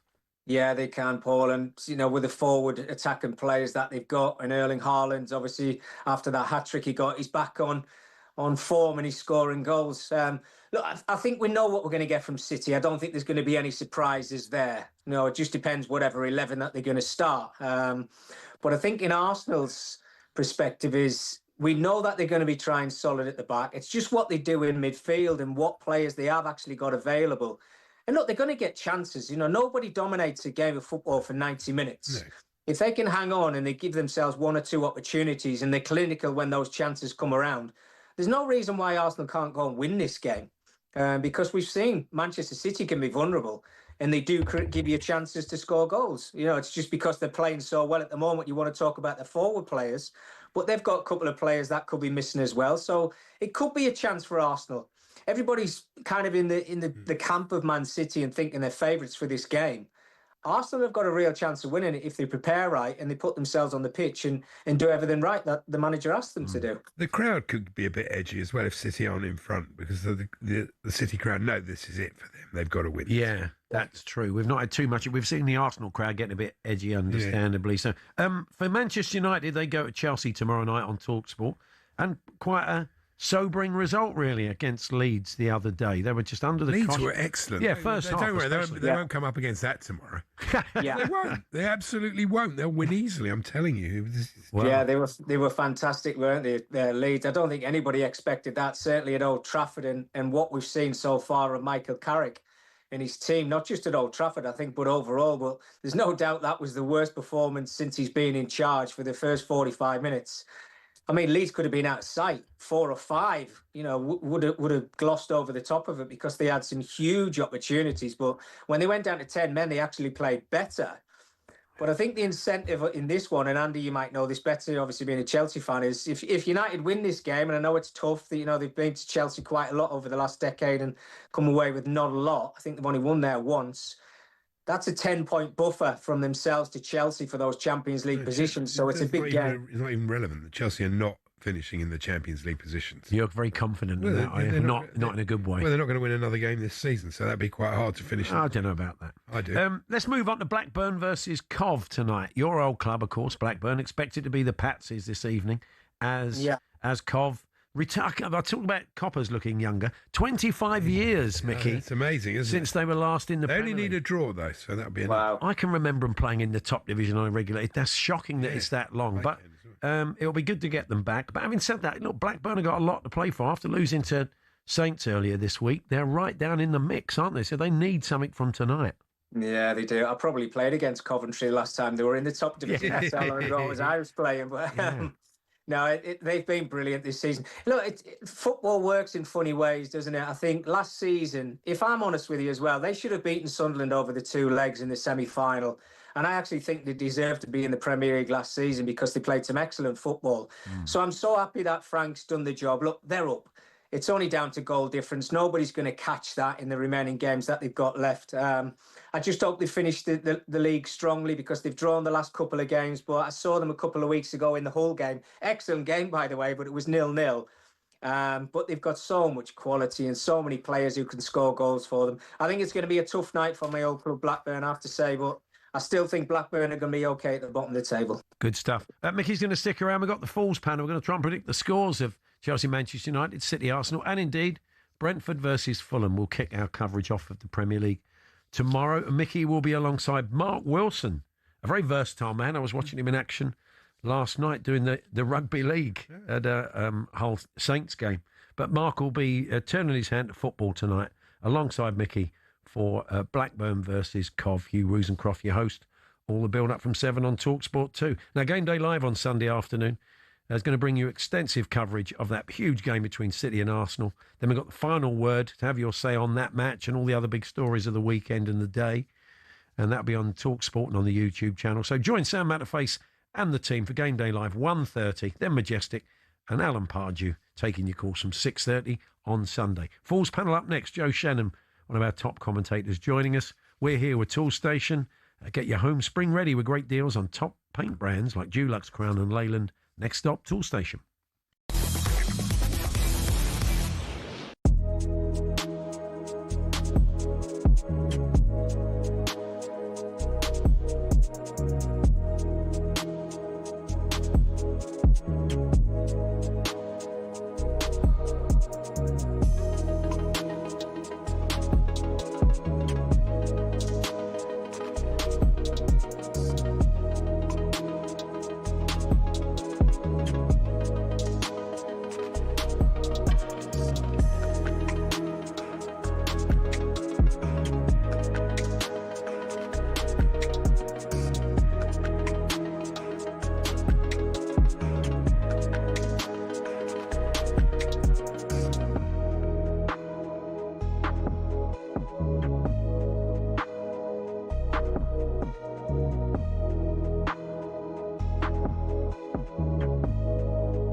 The debate goes on. The hair-pulling debate goes on because Manchester United, we now learn, plan to appeal against the red card given to Lisandro Martinez for pulling the hair of Leeds United striker Dominic Calvert-Lewin. Here's the thing. For the dismissal to be overturned, United have got to successfully argue to the FA that Paul Tierney made an error in sending Martinez off. Going to get Danny's take on this because this isn't going to finish yet, not anytime soon. Michael Carrick said this about the sending off and the incident. Shocking decision to send Leach off. It's 2 games in a row we've had decisions like that go against us, but that one I have to say was one of the worst I've seen. So you can elbow Lenny Yoro for the first goal in the side of the head, leaning arm obviously, and then you can throw your arm in Leach's face, and then as he's off balance because of that, and he half grapple and he kind of half touches the back of his ear, which then pulls the bobble out, which then leads to look like I don't even know what it looks like. It's not a pull, it's not a tug, it's not aggressive. He touches it and he gets sent off, and worst of all, he was actually sent to overturn it, clear and obvious error. It's shocking. Shocking, according to him. Not so Martin Samuel in the Times. Now we know where we stand. Players, coaches, supporters, everybody.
Time once again for the Falls panel, that point of the show where we try and predict the scores of 3 big games this weekend in the Premier League, 2 of which you'll hear live and exclusive on talkSPORT. It's pretty straightforward. We'll get 3 points in the league table if we get it absolutely spot on. 1 for getting the outcome right, and out for getting it wrong. And these are the standings so far in the league. Villa Mark was with us last week, and 0 points for him. They stay on 48. Andy Jacobs, quite a leap then. The caller's got some work to do today.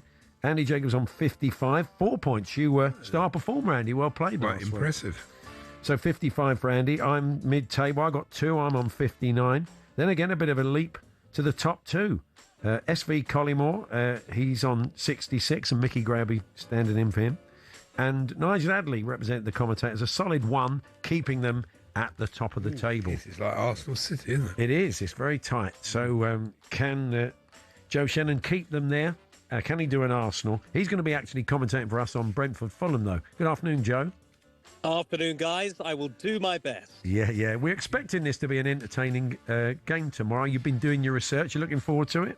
Yeah, absolutely. I think of, when you think of all the meetings between the two clubs over the years, a lot of them will have been well down the football pyramid compared to where they both are today. So with both going for European football, Brentford obviously for the first time in their history, it feels like maybe the most significant meeting between the two clubs. So really looking forward to it. I'm sure there'll be plenty of action.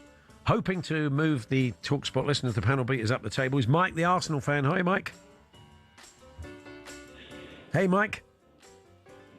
Good afternoon. Good afternoon, Mike. Are you a bit nervous? How are you feeling about the game at the weekend? Well, I've gone through my nails. I'm on my elbows now, mate. So it's, that's on nerves I am. Well, let's crack on because we're going to get your take on that game and the others. Joe, you're going to kick us off. As we said, the game you're going to commentate on for us tomorrow lunchtime on talkSPORT. Brentford-Fulham. So how do you see it turning out? I think it'll be full of action, but tight in terms of the scoreline. Brentford actually haven't been great at home of late, but I'm going for the goals of Igor Thiago to nick this one for them. And if they do nick it, it'll be an absolutely massive win in their fight for European football. I've gone Brentford 2, Fulham 1. Brentford 2, Fulham 1. Mickey, what about you? Yeah, he's just stole my scoreline there, Joe. I know they've drawn a lot of games, Brentford, lately, but I think they've got it in them to win this game and get back to winning ways at home. But I'm going to go 2-1, the same as Joe. Yeah, well, Andy and I decided we would write our scores down and not be influenced by what came before. I don't know if that's a good idea or not. Again, I don't see a lot in it. It's going to be the odd goal in 3. I totally agree. I've gone 2-1 to Brentford. So, Andy, what had you already written down? 1-1. Okay, yeah, that's interesting. Like you say, Joe said Brentford have drawn a lot of games.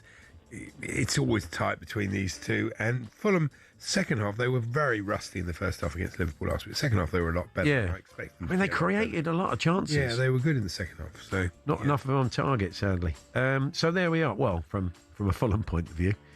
Mike, the Arsenal fan, what about this one, Brentford-Fulham? Well, I was thinking of 2-1, but I'm thinking now that we've all got for that, I'll go for a tight 1-0 to Brentford. 1-0 Brentford? Go again. Yeah. Okay, well, that is sensible from your point of view because the panel beater's got to make some ground up. So 1-0 to Brentford, says Mike. talkSPORT listeners home in the car, on the tractor, Cowpack Chris. Very good. Next up, that one's live on talkSPORT exclusively. Tomorrow night, 8 o'clock, Chelsea versus Manchester United, also exclusively live. Joe, what do you think?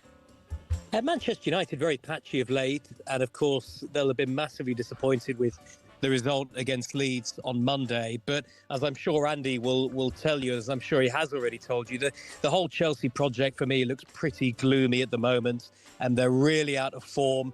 Cannot put a 90-minute performance together, and I think it'll be another defeat for them this weekend. I'm going to go for Manchester United to edge it 2-1. 2-1, says Joe. You need to give Chelsea a goal. I don't even see that. Well, you'll be shocked what I'm going to say then. Mickey Gray, what do you think, Mick? This is quite a hard game to call, really, isn't it? I think Enzo Fernandez coming back, whether he's in the starting 11. But I think the big worry for Man United is no Lisandro Martinez, no Harry Maguire. I've just came out of Manchester United or Michael Carrick's press conference, actually. So it's going to be Yelena Yoro and Aidan Heaven who are going to be the two centre-halves. And I'm not quite sure they can keep a clean sheet. So I think Chelsea do score in this game, but I'm going to go Manchester United 2-1. 2-1 Manchester United agreeing. Andy, I'm giving you the draw simply because they've got the two centre-halves there. And I think there'll be goals, but I think you are going to concede. So I've gone 2-2. Yeah, well, I'm definitely giving Chelsea 0. Score. I was fascinated by Rossini yesterday. He said, well, even Pep and Klopp were given a year, given time. You think, yeah, they'd won championships, they'd won European Cups. You've won nothing. Honestly, some of the stuff he's come out with is such nonsense. He's one of those blokes, every time now he opens his mouth, all of us are going, oh, no, please, just don't say anything. Be a lot better. What's the score going to be, Andy? 0-2 to United. 0-2. Oh, he doesn't sound very positive. Mike, the Arsenal fan, Mike. With the centre-half situation, Man United, I'm going to give Chelsea a chance. I'm going to put my leg on a 1-1 draw. 1-1, yeah. Look, I wouldn't rule that out. I've gone for the draw as well. talkSPORT listeners home in the car.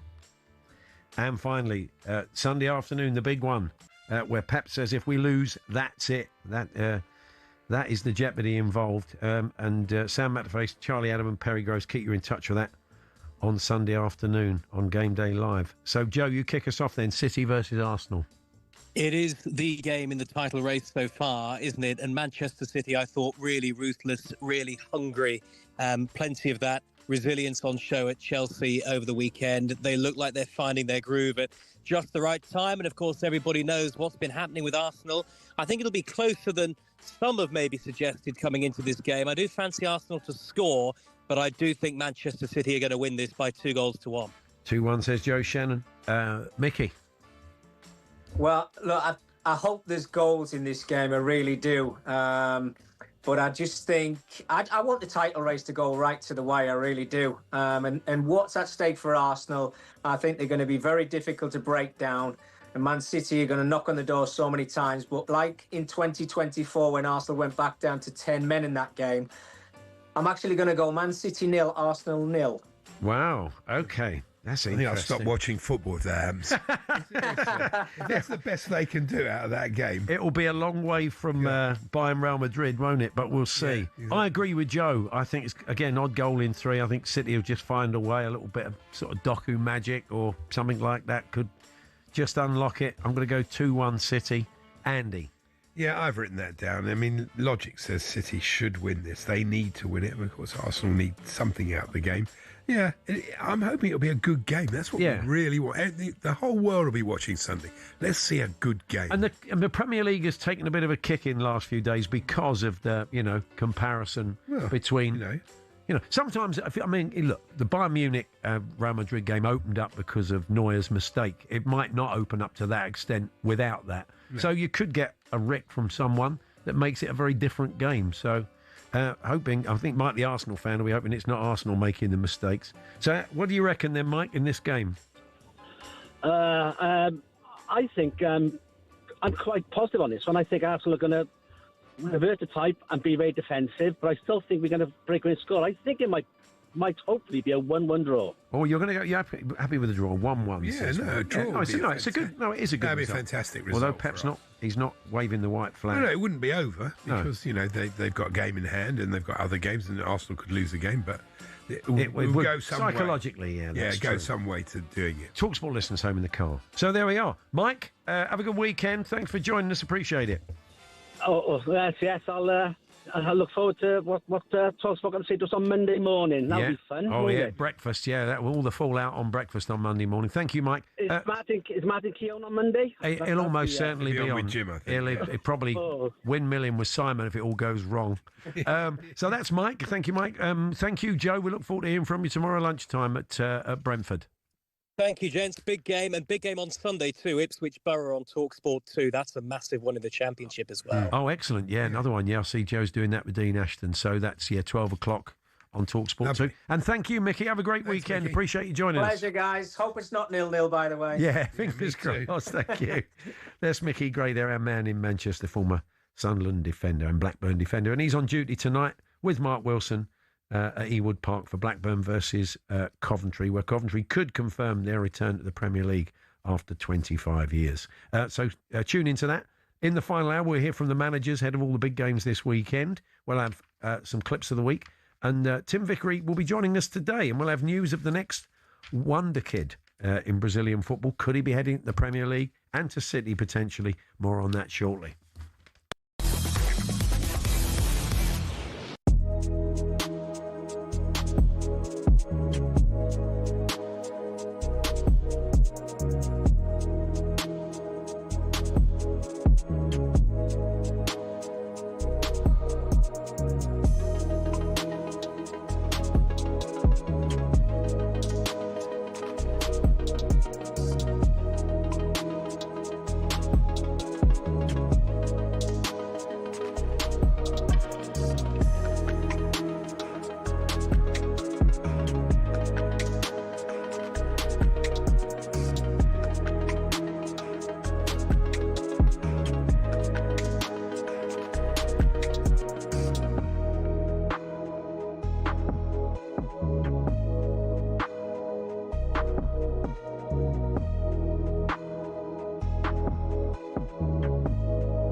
McGuire in a bit of trouble, or his mouth has got him in a bit of trouble, Simon. The Manchester United defender, of course, now hit with a one-game suspension. He misses the match for United at Chelsea on Saturday. The FA ruled that he swore at the fourth official, Matt Donoghue, following his sending off at Bournemouth last month.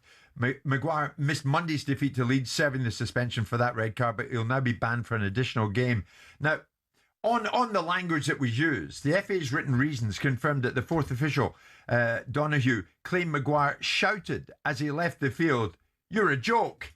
You're all an effing joke."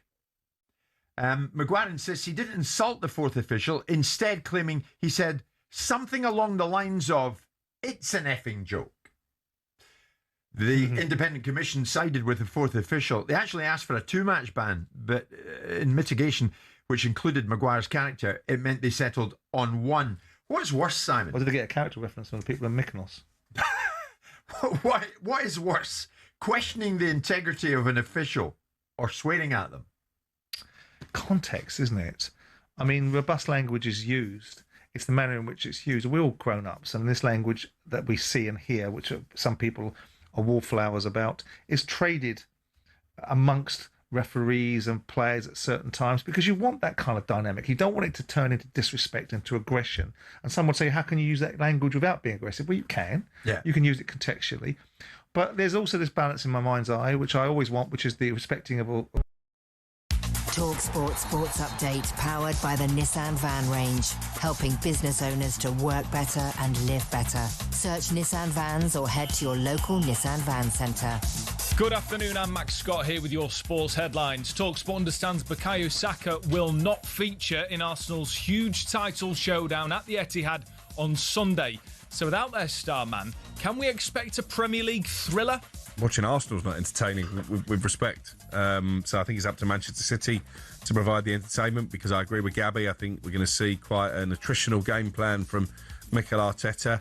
I'm struggling to see anything other than a Manchester City win. Our chief football correspondent Alex Crook there. Meanwhile, Mikel Arteta has been a little bit cagey in responding to questions from talkSPORT's Ian Abrahams. Who's under more pressure on Sunday? You, because you're out in front, you've been out in front for a long time, or City because they're trying to catch you? Who is more privileged to be in this position? I think that's the question. Okay, who's more privileged to be in this position? I don't know.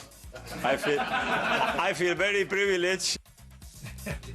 Very good from the Moose there. Now, Arne Slot spoken for the first time since an Achilles rupture ended Hugo Ekitike's season and his World Cup hopes. Devastating for him, coming to a new club, having so much impact straight away, playing against your former club in the quarterfinals of the Champions League, with so much more to come for him in the summer. Liverpool take on Everton in the first Merseyside derby at the Hill Dickinson on Sunday.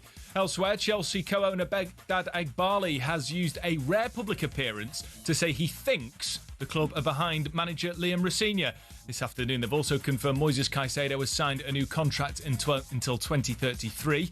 Andoni Areola's insisted he hasn't got a new club lined up after it was announced he's leaving Bournemouth at the end of the season. And in other departures for the Cherries, we understand Spurs have agreed a deal in principle with Marcos Senesi on the assumption they do remain a Premier League club next season. talkSPORT News. Kensington Gardens in London is in lockdown as police in protective clothing are investigating a number of discarded items. And Sir Keir Starmer's furious he wasn't told Lord Mandelson failed security vetting. Emma's got more in half an hour.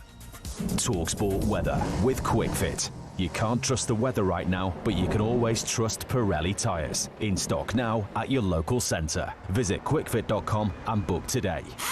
Rain in the north and west, gradually spreading eastwards today. Largely dry, bright and warm ahead of the rain, with blustery and occasionally heavy showers following.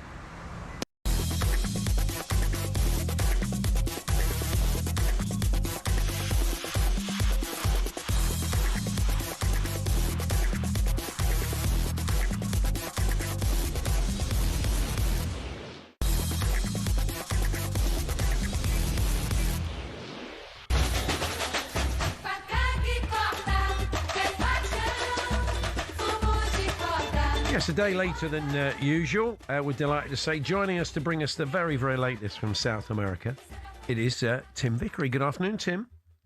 Afternoon, gentlemen. How are you doing? Not too bad, thank you. I want to ask you a question about a young lad, the next cab off the rank when it comes to Brazilian wonder kids. Eduardo Conceição at Palmeiras. They've already got slapped an £87 million price tag on him. City apparently interested. Chelsea are interested, having done very well with Esteval. So what can you tell us about him, and is he worth that kind of money? Very little, because he's not a first-team player. And this really is. This really is ripping him out of the womb, isn't it? So for every Esteval, there is a Luis Guilherme. Remember Luis Guilherme? Yeah. Came out of Palmeiras, that very club. West Ham spent a fortune on him, couldn't use him, went to Sporting. Didn't even see him on the bench in the game against Arsenal in midweek. as a general rule, I'm very, very concerned by the premature move. I think more careers get lost as a consequence of the premature move, and some are boosted by it. Some, and if you are Esteban, but how many are Esteban? Not many, Benny. You know, he's and also that's what makes him he's been struggling the second half of the season. He made a great start and he's had some great games, but then he got injured and then he's been struggling. He was poor last week, you have to say. Yeah, I love him. I think he's great. I love watching him, but you know, the new manager's not helped him at all. But there we go. Yeah, sorry, Tim. We're again it. Yeah, we're again it. No, I understand that, but that did seem mad considering that he's hardly played any first team football, and they're saying he's worth nearly 90 million quid. Now, Diego Maradona, the second trial is kicking off in Argentina of this whole sorry mess. So, what are we going to find out from this? You think, Tim? Well, do you remember the first one when that collapsed about 10 months ago? Do you remember that one collapsing? Yeah. Very, very embarrassing. It's a little bit like, do you remember the film nearly 30 years ago now, The Devil's Advocate? Yeah. With Al Pacino, Keanu Reeves, kind of, that was set in a kind of lawyers. Do you remember how the devil gets you every time? Do you remember? Vanity. Vanity. And this trial of these medical professionals, a trial before 3 judges, one of them, very glamorous, and I'm sure otherwise very legally competent, but she got seduced by the vanity thing. And she was collaborating with a TV documentary that was showing the trial. She was giving interviews. She was letting the cameras in the courtroom. They were following her daily routine. And the editorial line of this program was very clearly that all of the defendants are guilty. Now, I don't know how that affects you blokes, but that would seem to me to cast aspersions on the integrity of the process. So they had to scrap it. About 2.5 months into this lengthy trial, they had to scrap the whole thing. And now they've ripped it up and they're starting again. And it's going to drone on for months. And it looks like the medical professionals, well, it doesn't look good for them. The care that they gave Maradona. And what happened with Maradona? I think the main thing is lockdown. Because before lockdown, he was working as a coach. He's happy, he's busy.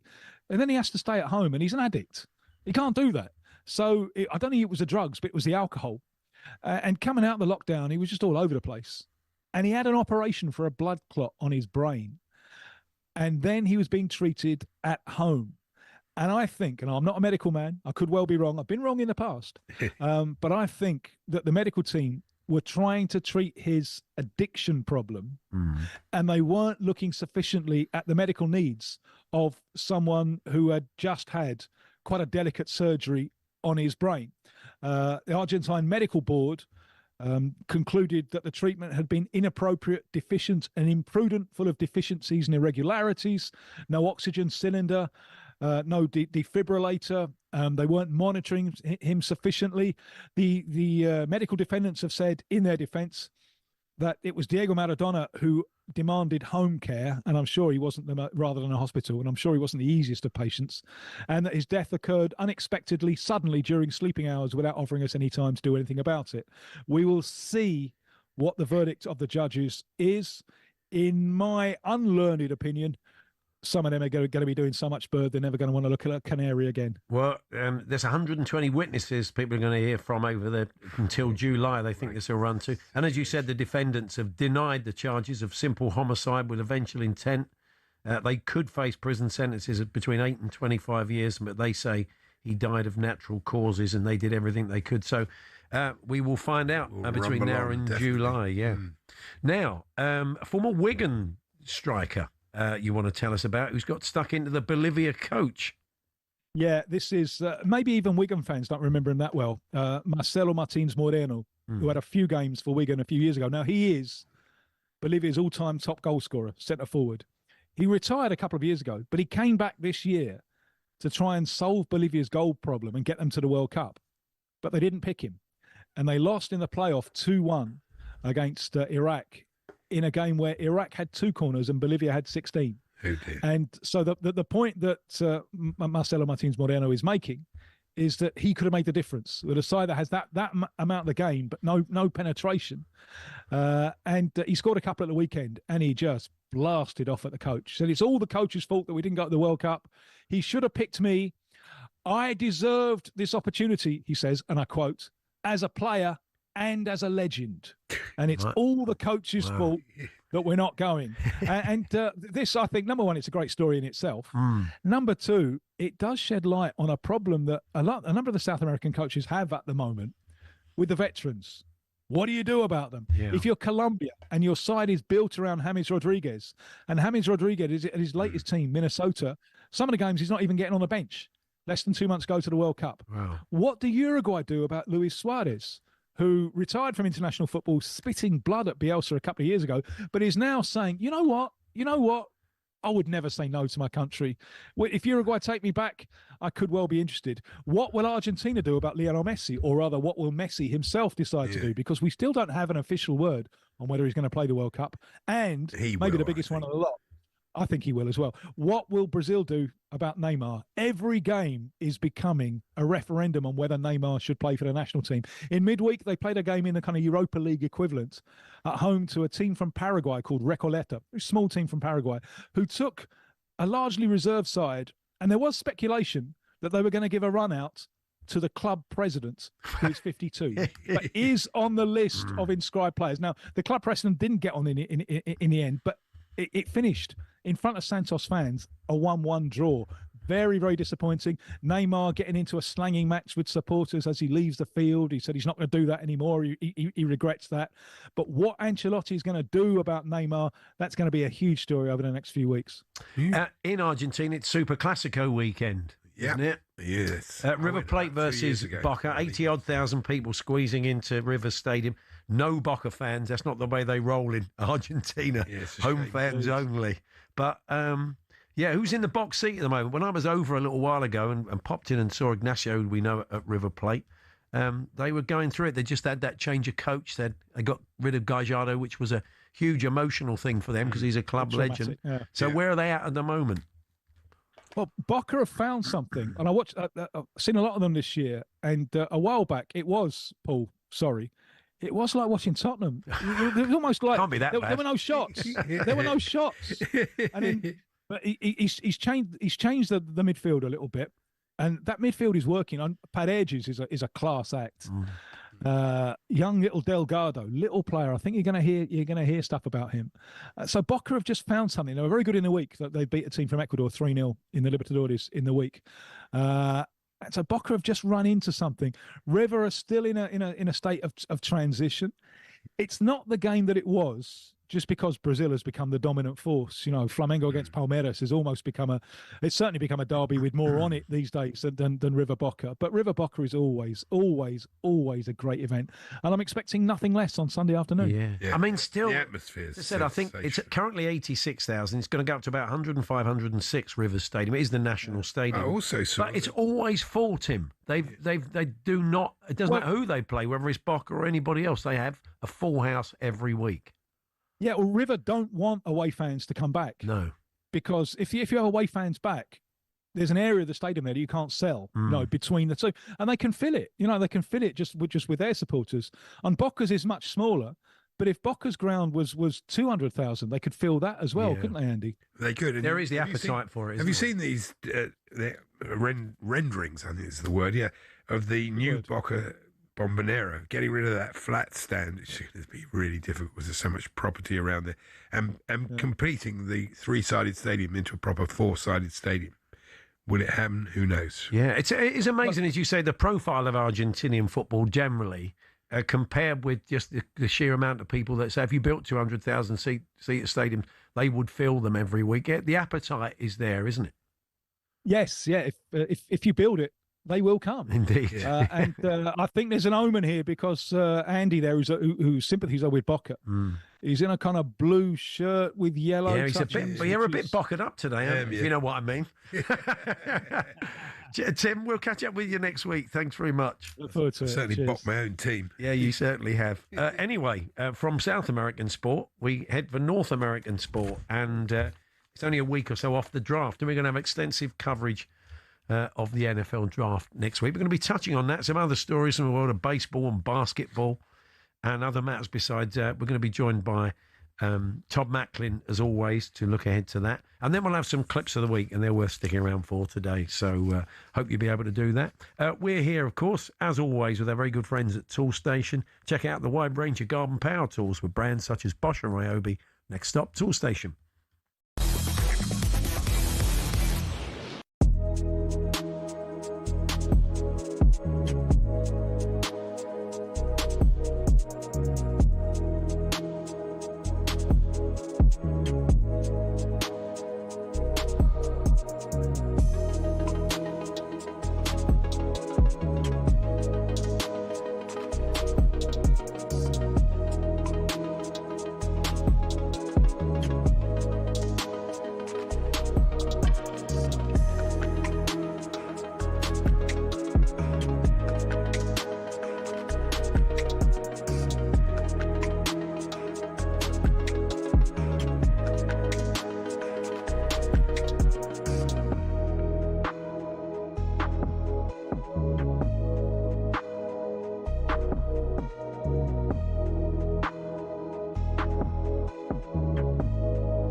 I'm enjoying Britain's Got Talent. Are you more into? You've not hit your golden buzzer yet, have you? No, I have. I hit it for Rafferty. Yeah, I hit it for Rafferty, 16-year-old boy who gelled music and magic together. It was really sick. And like the last one, I watched one last night. I thought it was recording. The choir at the end were very good. The kids from Wales. Yeah, very good. We did the whole 6-7 thing. Do you even understand what that is? You get some numpties on there as well. Oh, you do, but what about the guy with the Scotch egg? He wants sectioned. KSI, I've got, before I let you go, you're talking about 16-year-old magician Max Dowman. What about your team? Have you got a little bit of panic on the Arsenal? Nah, zero panic. I know the boys are on it, and I'm going to see them today or tonight when they face Sporting Lisbon. It's going to be a great game. I'm excited to see them do their thing. Obviously with what the press do to Arsenal, and some, even with some fans, and definitely everyone who aren't Arsenal fans, they put a lot of pressure on the team, and they want the team to break, but they're stronger than that. And I know that this year is going to be different. So I'm excited to see them perform and, do what they need to do to hopefully get a trophy this year.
Yes, time then to look at the world of American sports, as always, with Todd Macklin. Hello, Todd. Hi, boys. Now, we're going to remind our listeners about a story that we were discussing last October. A number of top names from the world of the NFL, former players and coaches, were arrested as part of this FBI sting, where information was being passed on to people around injuries to certain players and whether they would feature in matches, etc. And that would feed into the betting markets. And it was sort of mafia-related story. It was all a bit murky. All the people involved, all these sort of leading lights of the NBA, denied the charges. But overnight, Damon Jones, a former player and assistant coach, has been the first to change his plea, and that's what they suspect, that he'll be pleading guilty. So this is pretty significant, isn't it? It is, and you would think it's good news for the prosecution. If he's changed his plea to guilty, you just wonder if he just looked at the evidence, and obviously his lawyers looked at the evidence and just said this was going one way. And so the Damon Jones, longtime NBA player, and the indictment centers around when he was with the Lakers and he was passing on information about LeBron James and whether he was going to play that night or not. And basically, again, according to the charges, people were betting heavily on the team that the Lakers were playing that night because information was leaked that LeBron wasn't going to play.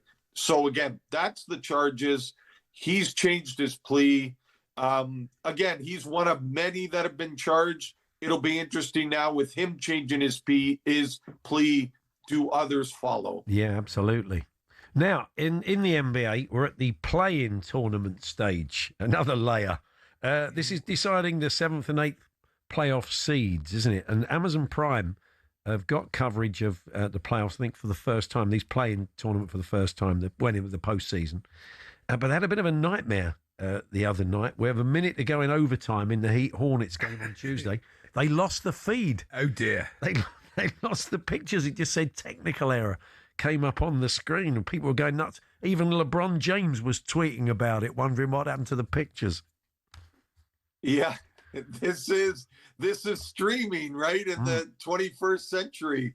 It's different from linear TV. And it feels like it happens pretty regularly with big events that are being streamed. You mentioned it, the timing. It's in overtime of an absolute classic game.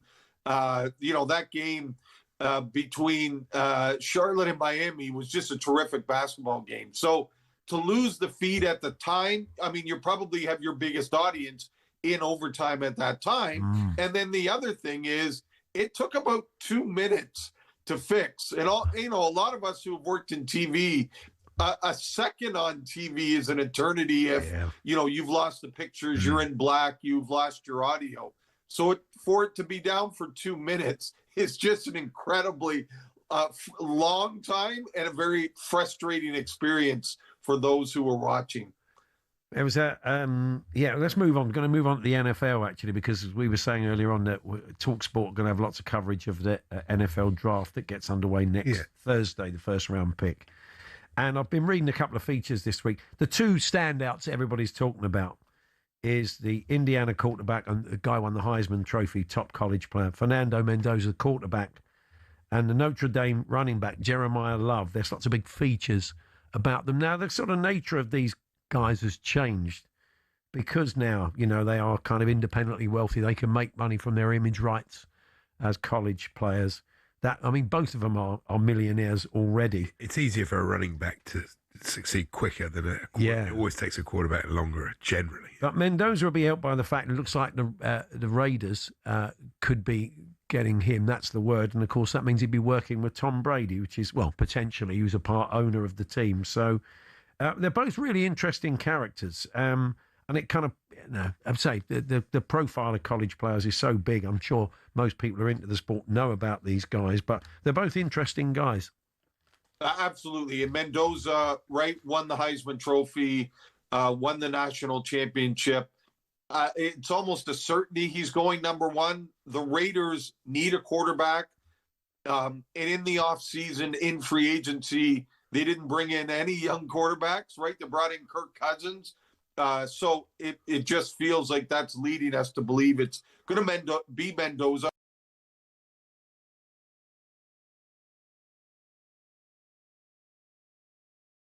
them on draft day. And then Love, yeah, it's interesting. The Jets are number 2. They need a quarterback too, but they're probably going to end up taking a defensive guy. The mock drafts I've seen have a defensive player going at 2 and 3, and then Love likely going at 4 to Tennessee. Is it frowned upon not turning up? Because it's in Pittsburgh, isn't it? So maybe he's just not keen to go to Pittsburgh. But is it frowned upon that they don't turn up? Pittsburgh. Normally it's in New York, isn't it? I don't think so. I don't think it's frowned upon. Listen, if you're the number 1 pick, you're the number 1 pick. And you kind of call your shot. And I think it's okay. Listen, I think it's depending on what you do. If you're maybe at something where you're making more money at it, but this is a guy saying, hey, I want to be with my family and my friends. And I think teams like that, right? Like teams like guys that are kind of family first and team first. And they have the cameras in their homes, so you see the reaction and stuff, don't you? Yeah. And you probably get a better reaction with the family and friends than you do just kind of walking up, hugging the commissioner, getting your hat, and kind of moving on from there. As we said, our team will be right across that next week now, and we'll be reacting to it on Friday. Now, in Major League Baseball this season, they brought in the automatic ball strike, ABS, the kind of VAR. It's Hawkeye cameras. It's good. Yeah. It's a sort of VAR challenge system. And you feel a bit for the umpires. It's a really hard thing to it was an awful lot, wasn't it, to ask a sort of 90-odd mile an hour ball being sort of put for a tiny frame that you've got to see when you're probably in your 60s with a naked eye. It doesn't even exist. No, which doesn't exist. So it was long needed, a lot of people argue. But the problem, Todd, they've got is that the universally accepted signal for a player, whether batter or pitcher, to signal that they want a review is to touch their cap. But the trouble is, what's been happening is that players have just been adjusting their caps on their heads or their helmets, and it's triggered a review that they didn't want or ask for. And that includes Shohei Ohtani, the kind of star player in LA at the moment. He got sawn off by one the other day, so he found himself losing one of his reviews. Yeah. And they're valuable because you only get 2. I mean, you keep it if you're right, but you lose it if you're wrong. So you only have 2. You really got to use them properly. So, yeah, but with anything, we're just getting used to it. And as Andy mentioned, the umpires hate it. The fans love it. Like, the fans are so engaged in it. And you guys go back to Hawkeye with cricket, with tennis, right? Like, it's really engaging for the fans. And the players are getting used to it. And listen, I don't think it's going anywhere. I just think it's going to be hopefully made better because it's just something that we need. It's the right thing to have. Now it's just about making sure it kind of is the best version of itself. Is it making games longer? But you're only talking about 2 challenges, 2 pitches. It doesn't. It's only 2 if you get it wrong. I've seen loads. It's not 2 if you get it wrong, is it? It's more if you get it right. Right. You keep them if you get it right. I don't know. Listen, remember, they've done so much with the pitch clock to make the game shorter. Yeah. It's not, outside of a couple minutes, again, it's so quick. I don't think they're worried about it becoming much longer. They're going to have to come up with another signal. As good as it is right now with the length of the games and now having these the video replay. Sure. They're going to have to come up with another signal, though, Todd, aren't they? A more obvious signal than just touching the top of you. It's like being at an auction and bidding on something that you didn't want. Yeah, exactly. Yeah. Okay, Tom, we'll talk about the draft next week. We'll catch up with you then. Thanks a lot. See you, boys. Tom Macklin there, our man on American sports. So stick around for the clips of the week, and then we will be hearing from some of the managers. Some huge games this weekend, top and bottom of the table. The Gaffer's had some interesting stuff to say. I've seen some interesting bits and pieces from Eddie Howe as well emerging today. So stay tuned for that. We'll bring you that before we hand over to Andy Goldstein and Darren Bent at 4 with Drive.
Wow. Well, just when Liverpool fans were in a state of depression somewhat after going out of the Champions League last night, the news has got even worse in the last 10 to 15 minutes, because it's our understanding here at talkSPORT, Hugo Ekitike faces 9 months out. He ruptured his Achilles tendon in the game last night against PSG at Anfield. He will now also miss the World Cup. So Ekitike is out. All of a sudden, there's a lot more emphasis going forward on Alexander Isak. And of course, bear in mind, Mo Salah is going at the end of the season as well. So it adds up to an awful lot of recalculation for the people running the club and for Arne Slot. Arne Slot coming in for it a bit as well. Simon and Danny alongside me this morning. Many messages coming in. We're going to take your calls 03717 223344 from 10:30 onwards. But there is one message, and it's not all that complimentary to Arne. Let's not use this half-good performance to gloss over the fact that Slot has turned a very good Liverpool squad into one of our poorest teams in many years. Slot's signings have been a disaster, and our whole season was thrown off course by the insane chasing to sign Isak, an injury-prone, overrated average striker, when we were desperate for a defender. Now, that's a Liverpool fan, Danny, who is laying it on thick this morning. Has he got a point? Well, the thing is, Isak has struggled with injuries over the years. He only had one real full season for Newcastle where it wasn't interrupted by injury, but his quality is obvious.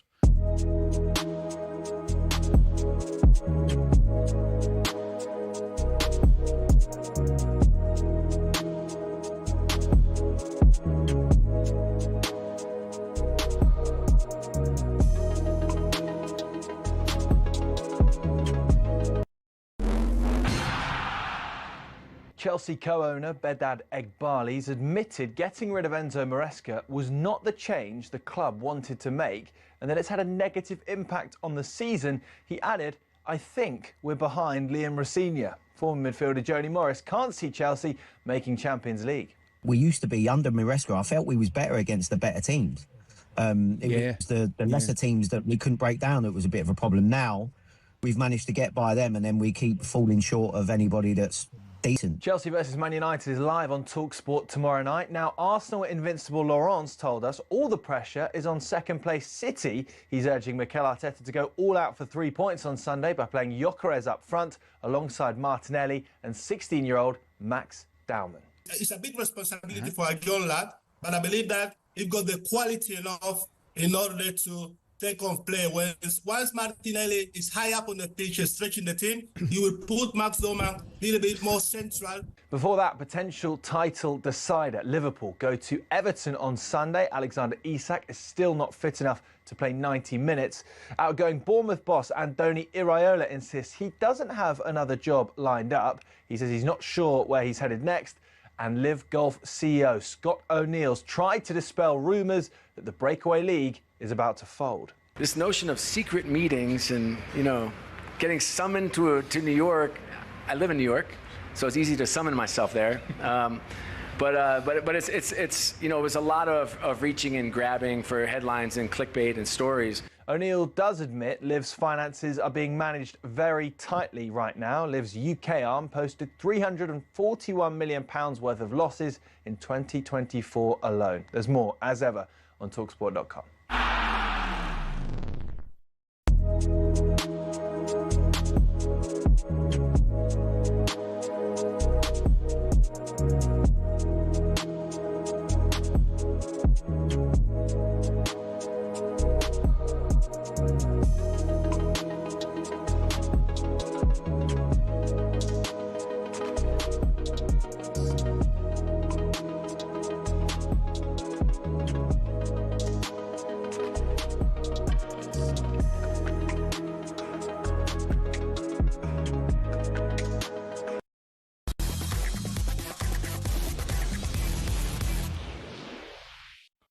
Clips of the week on talkSPORT with Toolstation. Our friendly colleagues are right behind you at over 580 stations. Next stop, Toolstation.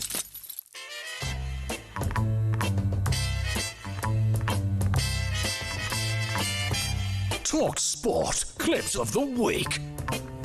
Yes, here we go then. We have 14 for you today. And Andy, why don't you kick us off? Yes, we kick off this week with Alan Brazil and Ray Parlour on breakfast with a lovely two-way conversation. It was nice. Okay, we touched on Robertson at Liverpool earlier in the show, but here's a reminder what Robertson achieved in his career. He'll leave Anfield after 9 years. 9 years, brilliant. Over 375 appearances and having won every trophy available. What about that for a career, Ray? Did you win everyone? What's that, Al? Weren't listening. Yeah, weren't listening. weren't listening. Weren't listening. Really useful, that, isn't it? Fantastic. Yeah. I mean, the two roles really to either be speaking or listening. That's pretty basic stuff. This is Simon Jordan channeling his inner fast show's Bob Fleming. The bottom line is that even at that scale, even at £500, people would say that's excluding people. At £200, it will exclude people. Football is now about money. I get that. All about money. Arsenal. Yeah, he's a very aggressive cougher, Simon, isn't he? He is. It just sounded like there was a small dog in there. It might have been, actually. They like to keep in the studio. It's like Arsenal, we bring in a dog. Yeah, that's right. Win, the dog, wasn't it? Win. Yeah. Ours isn't called Win. No, okay. Also struggling this week, Rupert Bell, who seemed to be triggered by the word Mexico. Yeah. Scott O'Neill, who's the chief executive officer, he has said the funding is in place definitely to the end of the year. Now, they have a tournament that's starting today in Mexico. And what I was hearing was there was going to be a meeting. Excuse me. If you ever want to choke Rupert, just say the word Mexico. I'll get him to say it. Yeah. So here's Andy Townsend with a question for Jeff Stelling on breakfast. Just very quickly, another thing. Have you ever grown any of your own stuff in the garden? Well, not fish or... No, not fish. Yeah, I wouldn't think so. I mean, really. When the goldfish dies, don't put it in the garden and you might grow another one. I mean, it seems unlikely. Sorry, kids. Back to Big Alan, looking ahead to a big weekend of football. Right, Ali with me. A huge weekend of sporting actions on the horizon. We'll have what seems like a title descender, City against Arsenal. Oh, I suppose one of them, well, they're not going to really go down the league, are they? Title descender. It's brilliant, isn't it? Staying with breakfast, this is Ali McCoist and Dean Saunders, who were joined this morning by the former Borough and Villa midfielder George Boateng. Yeah, I'm absolutely delighted to say joining in as a man who's now had 57 appearances for Coventry. It's time to say a very good morning to George Boateng. George, good morning, mate. Hi, How are you? And good morning, Peter. Great to see you. Great to see you, George. Yeah. Who's Peter? Who's Peter? That's a very, very good question. Yes. Anyway, not a problem. We're sure someone told George who he was chatting to by the end of the interview. Really appreciate your time this morning. Take care. Cheers, Alan. Cheers, Peter. He's still sticking with Peter, isn't he? Peter, yeah. It's Alan and Peter as opposed to Ali and Dean. That's great, isn't it? Fantastic. Cheers, Alan. Yeah. Anyway, boxing trainer Joe Gallagher now, who accidentally came up with a great name for a hairdresser's. Not had that little bit of grit and just Joe just thought can't be bothered no more. With Don Charles, he will have that. He will have that more bit of a backbone in him. He will have that more resilience. He knows he's at the last chance salon. It's a good name, isn't it? The Last Chance Salon. I went to the Last Chance Salon just before I went bald. Yeah. This is my last chance to have a hair. It's the last hairdressers for 10 miles, apparently. But, well, right. Joe, go on, go start a little business for yourself there. It's back to Alan Brazil now, who was also joined by another former borough man. Bolo, a very good morning again, Bolo. How are we? How are you? Good morning. Thanks, Bolo, guys. I'm fine. Fascinating European games last night. We'll come to Liverpool in a moment. Barcelona, Atleti. Were Barcelona a bit unlucky, Bodo? Well, Bolo, sorry. I'm still not quite sure what Alan says at the end. Bowden, what, that's from their catalogue. Boden's Enden. You can say how it happened, can't you? Oh, you can, really, yeah. Bolo, it's one of those words, there are certain names that Alan likes to say. Whenever he interviews Bodo Enden, he'll use his name about 15 times in the interview. He used to like to say Mike Bourville when he was at Yorville. And it'd be Mike Bourville at Yorville with Bolo. There's certain words that roll off the tongue for Alan. This was a listener. I'll spit it out now. Bolo. This was a Liverpool caller to talkSPORT. Yeah. The whole cop was behind him until we saw the actual formation and the players he was putting on. The previous caller was perfect to say it is like square pegs in circles, in It's chaos. It's where pigs in circles. Couldn't think of it. Just couldn't think of it. It's a tricky one, isn't it? Round the holes. Let's get a Masters update now from Amelia Beltrao. Well, Bob McIntyre's given himself a mountain to climb. He double bogeyed on the first. Rory McIlroy tees off. Yeah, good question, Andy. Who? Yeah. Maury McIlroy, of course. Maury McIlroy. Maury McIlroy is Scooby-Doo's favourite golfer. Is he really? Yeah, he was delighted after the Masters last week. Good. Anyway, sticking with the sports news, here's Craig Wakelin. Man City are just 6 points off Arsenal with a game in hand and welcome Arteta's side to the Etihad on Sunday. Talking to Drive earlier, Oasis star and City fan Noel Gallagher. Noel Gallagher? Is he a ventriloquist? Who's the front man of Oasis? That would be Noel Gallagher, wouldn't it? Get back in the box. I like Liam Gallagher the guest. Yes, good. What's next? And every time I say Craig Wakelin, I'm very tempted to say something else, which I don't know. I can't help it, but I don't. Thankfully, very good. What's next? This was Katie Shanahan taking a call on early breakfast. Let's go over to the phone lines 03717 223344 and say a very good morning to Shay, the Arsenal fan from out in South Africa. Shay, good morning. First of all, what would you like to say about Arsenal? Your call has been placed on hold. Shouldn't it be your call has been placed on hold? I'd say it should be. It should be, really. I really want to know what Shay had to say. But what did Shay have to say? Anyway, maybe we'll never know. And finally, this is a corker. I know. It's Alan Brazil. And if you didn't know this, Alan does a Virgin Radio takeover show playing the old hits. No, really, he does. I didn't know this. And it's a pre-record, I think it's fair to say. He's not coming in on a Sunday. They've missed an edit when they've put this together, which we're actually, as far as the clips of the week are concerned, are delighted with. We are, yeah. It's Alan Brazil here on Virgin Radio and my Legends Takeover, bringing the most anthemic.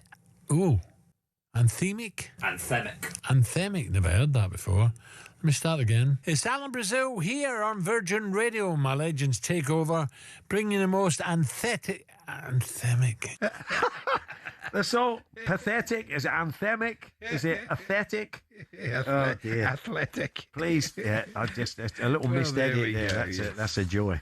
Anyway, we should thank everybody. I'm going to listen to that now. Yeah, you are, sis. We're going to rackets in it. We've had the Virgin bosses sent to our. We had a massive uplift. They're going to be doing it on purpose now, leaving, not editing any of it. Like jazz. Jordan Whale suggested a clip that was played this week. Alan from Fleetwood, Alan Mellor, thank you, Alan. Max Scott, Dave Clark, Andrew West, Alex Harvey. I was a big fan of Alex Harvey, but sadly no longer. Well, this one is. Reverend Ruthless, Nick Ellaby, DJ Ed, Gareth Mack. Most of these are people here at talkSPORT. Stuart Armour, there we go. Jordan Hall and Gordon Kay. We're grateful to all of them. We certainly are, whether it's you at home or the team here. Thank you very much for suggesting clips that were played this week. If you hear a clip on talkSPORT over the next 7 days, please do send it in to us. talksport.com/H&J. Text it to 81089 or tweet to TSH&J. As always, we need a day and a time when you heard it go out on this station or Virgin or Talk Radio or Times, any of our sister stations. And we'll have a listen back. And if it's played, you'll get a credit. If you want to hear the clips again, the H&J clips of the week are available wherever you get your podcasts and via the TalkSPORT app, as is the H&J Daily Podcast, some of the best bits of this afternoon's show. And we were joined by the Olympic bronze medal winning boxer turned wrestler who's going to be appearing at Wembley Stadium later this year, Anthony Agogo, who's on great form today. So you'll hear him. And Tim Vickery had some great stories from South America. Just some of the stuff, in case you missed early parts of the show, that'll be available in the H&J Daily Podcast in around 15, 20 minutes' time, wherever you get your podcasts. So there we are. That was a Clips of the Week with our very good friends at Tool Station, back around the same time next week. Still to come then, before we hand over to Andy and Benty with a very busy drive time show with all the football this weekend. We will hear from the managers who have been chatting to the press this afternoon. And we're here with Tool Station as always. Get your toolbox essentials this spring with big savings on screws and fixings. Next stop, Tool Station. Clips of the week on talkSPORT with Tool Station. Our friendly colleagues are right behind you at over 580 stations. Next stop, Tool Station.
18th placed Tottenham Hotspur, very much down there and scrapping in the relegation zone. Tottenham fans reportedly have called off plans for another pre-match parade to welcome the team bus before Saturday's home game against Brighton. Last time, didn't it?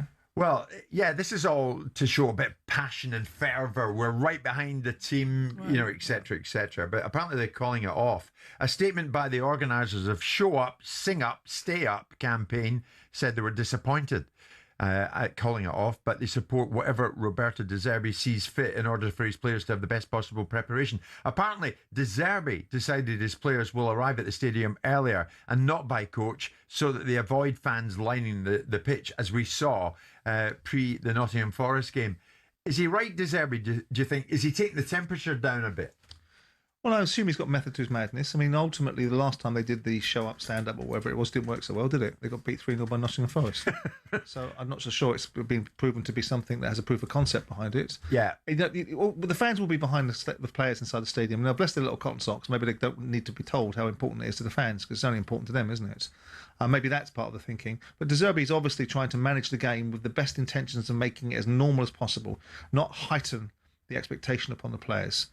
Any more than the circumstances already will. They'll be well aware of the social media reactions. They'll be well aware of the linear broadcasters and all their opinions about it, and they're well aware of the responsibility.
Gets in behind, plays the ball across to Thiago!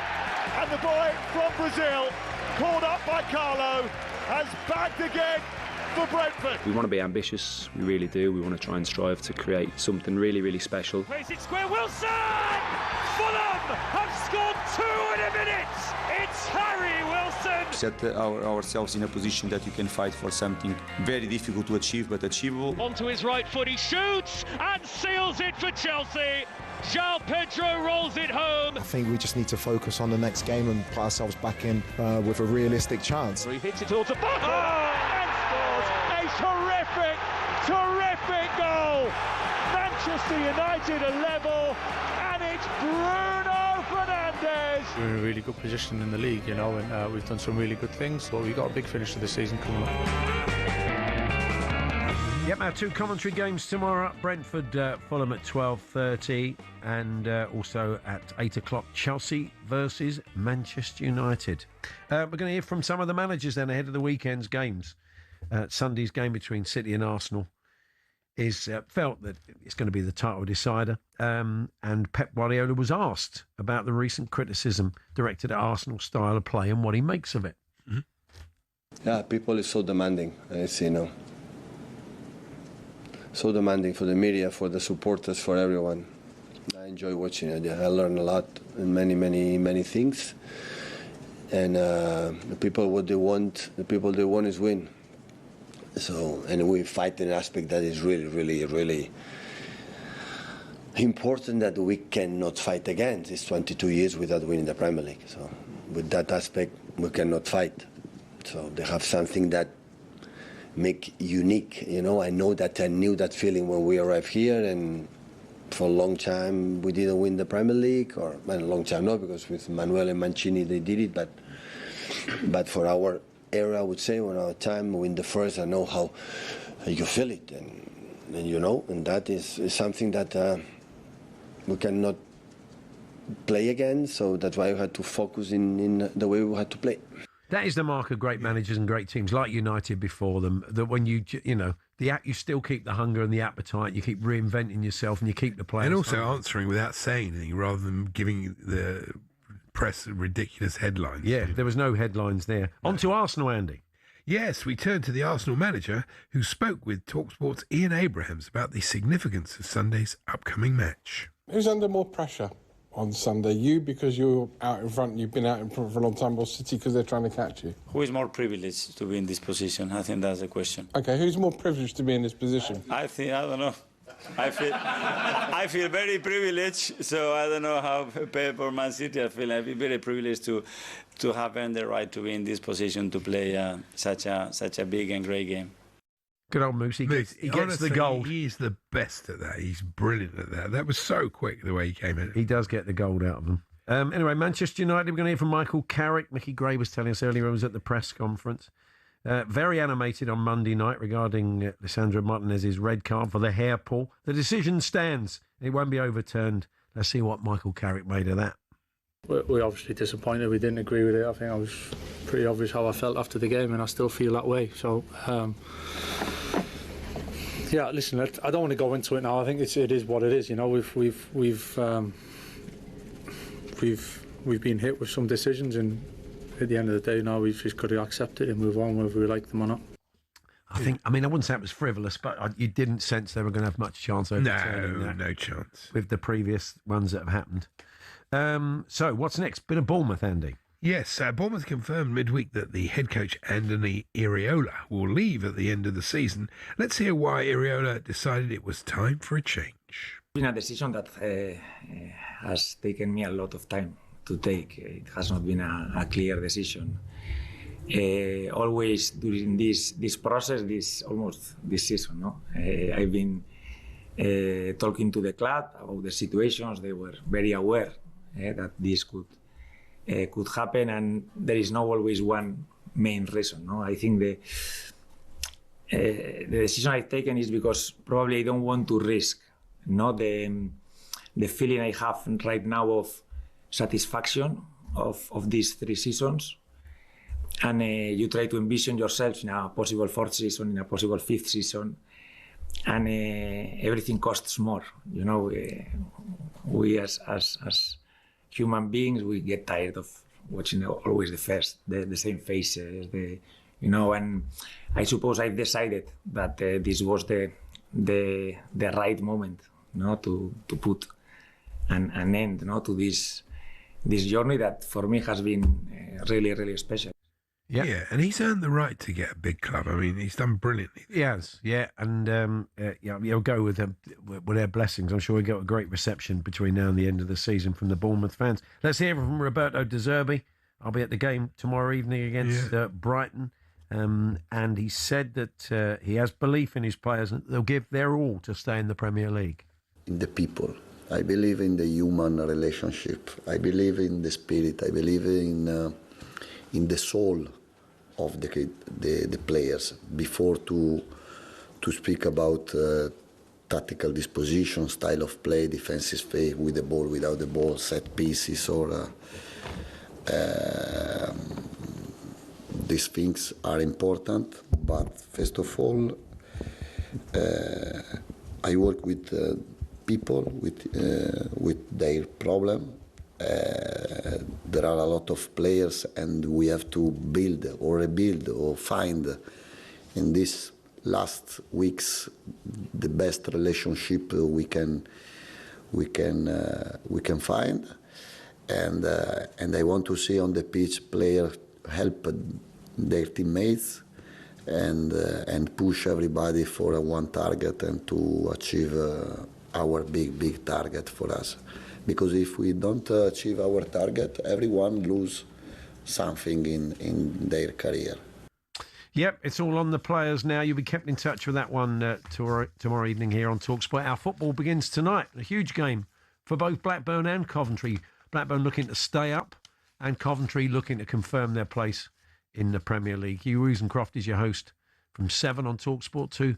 Mark Wilson and Mickey Gray are your commentary team. You can get your calls into the Sports Bar Weekender at 10 ahead of the big games and after that match. That is us. We'll see you on Monday when we'll know what's going on top and bottom of the Premier League. Until then, have a great weekend and stick around now for Andy Goldstein and Darren Bent with Drive.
Arsenal have got themselves to a Champions League semi-final. Might this end up being the amazing season that Arsenal and Arsenal fans have always been hoping it would be? Because they are well and truly in the Champions League. They are leading the way in the Premier League. Next stop is the Etihad on Sunday. Who's to say that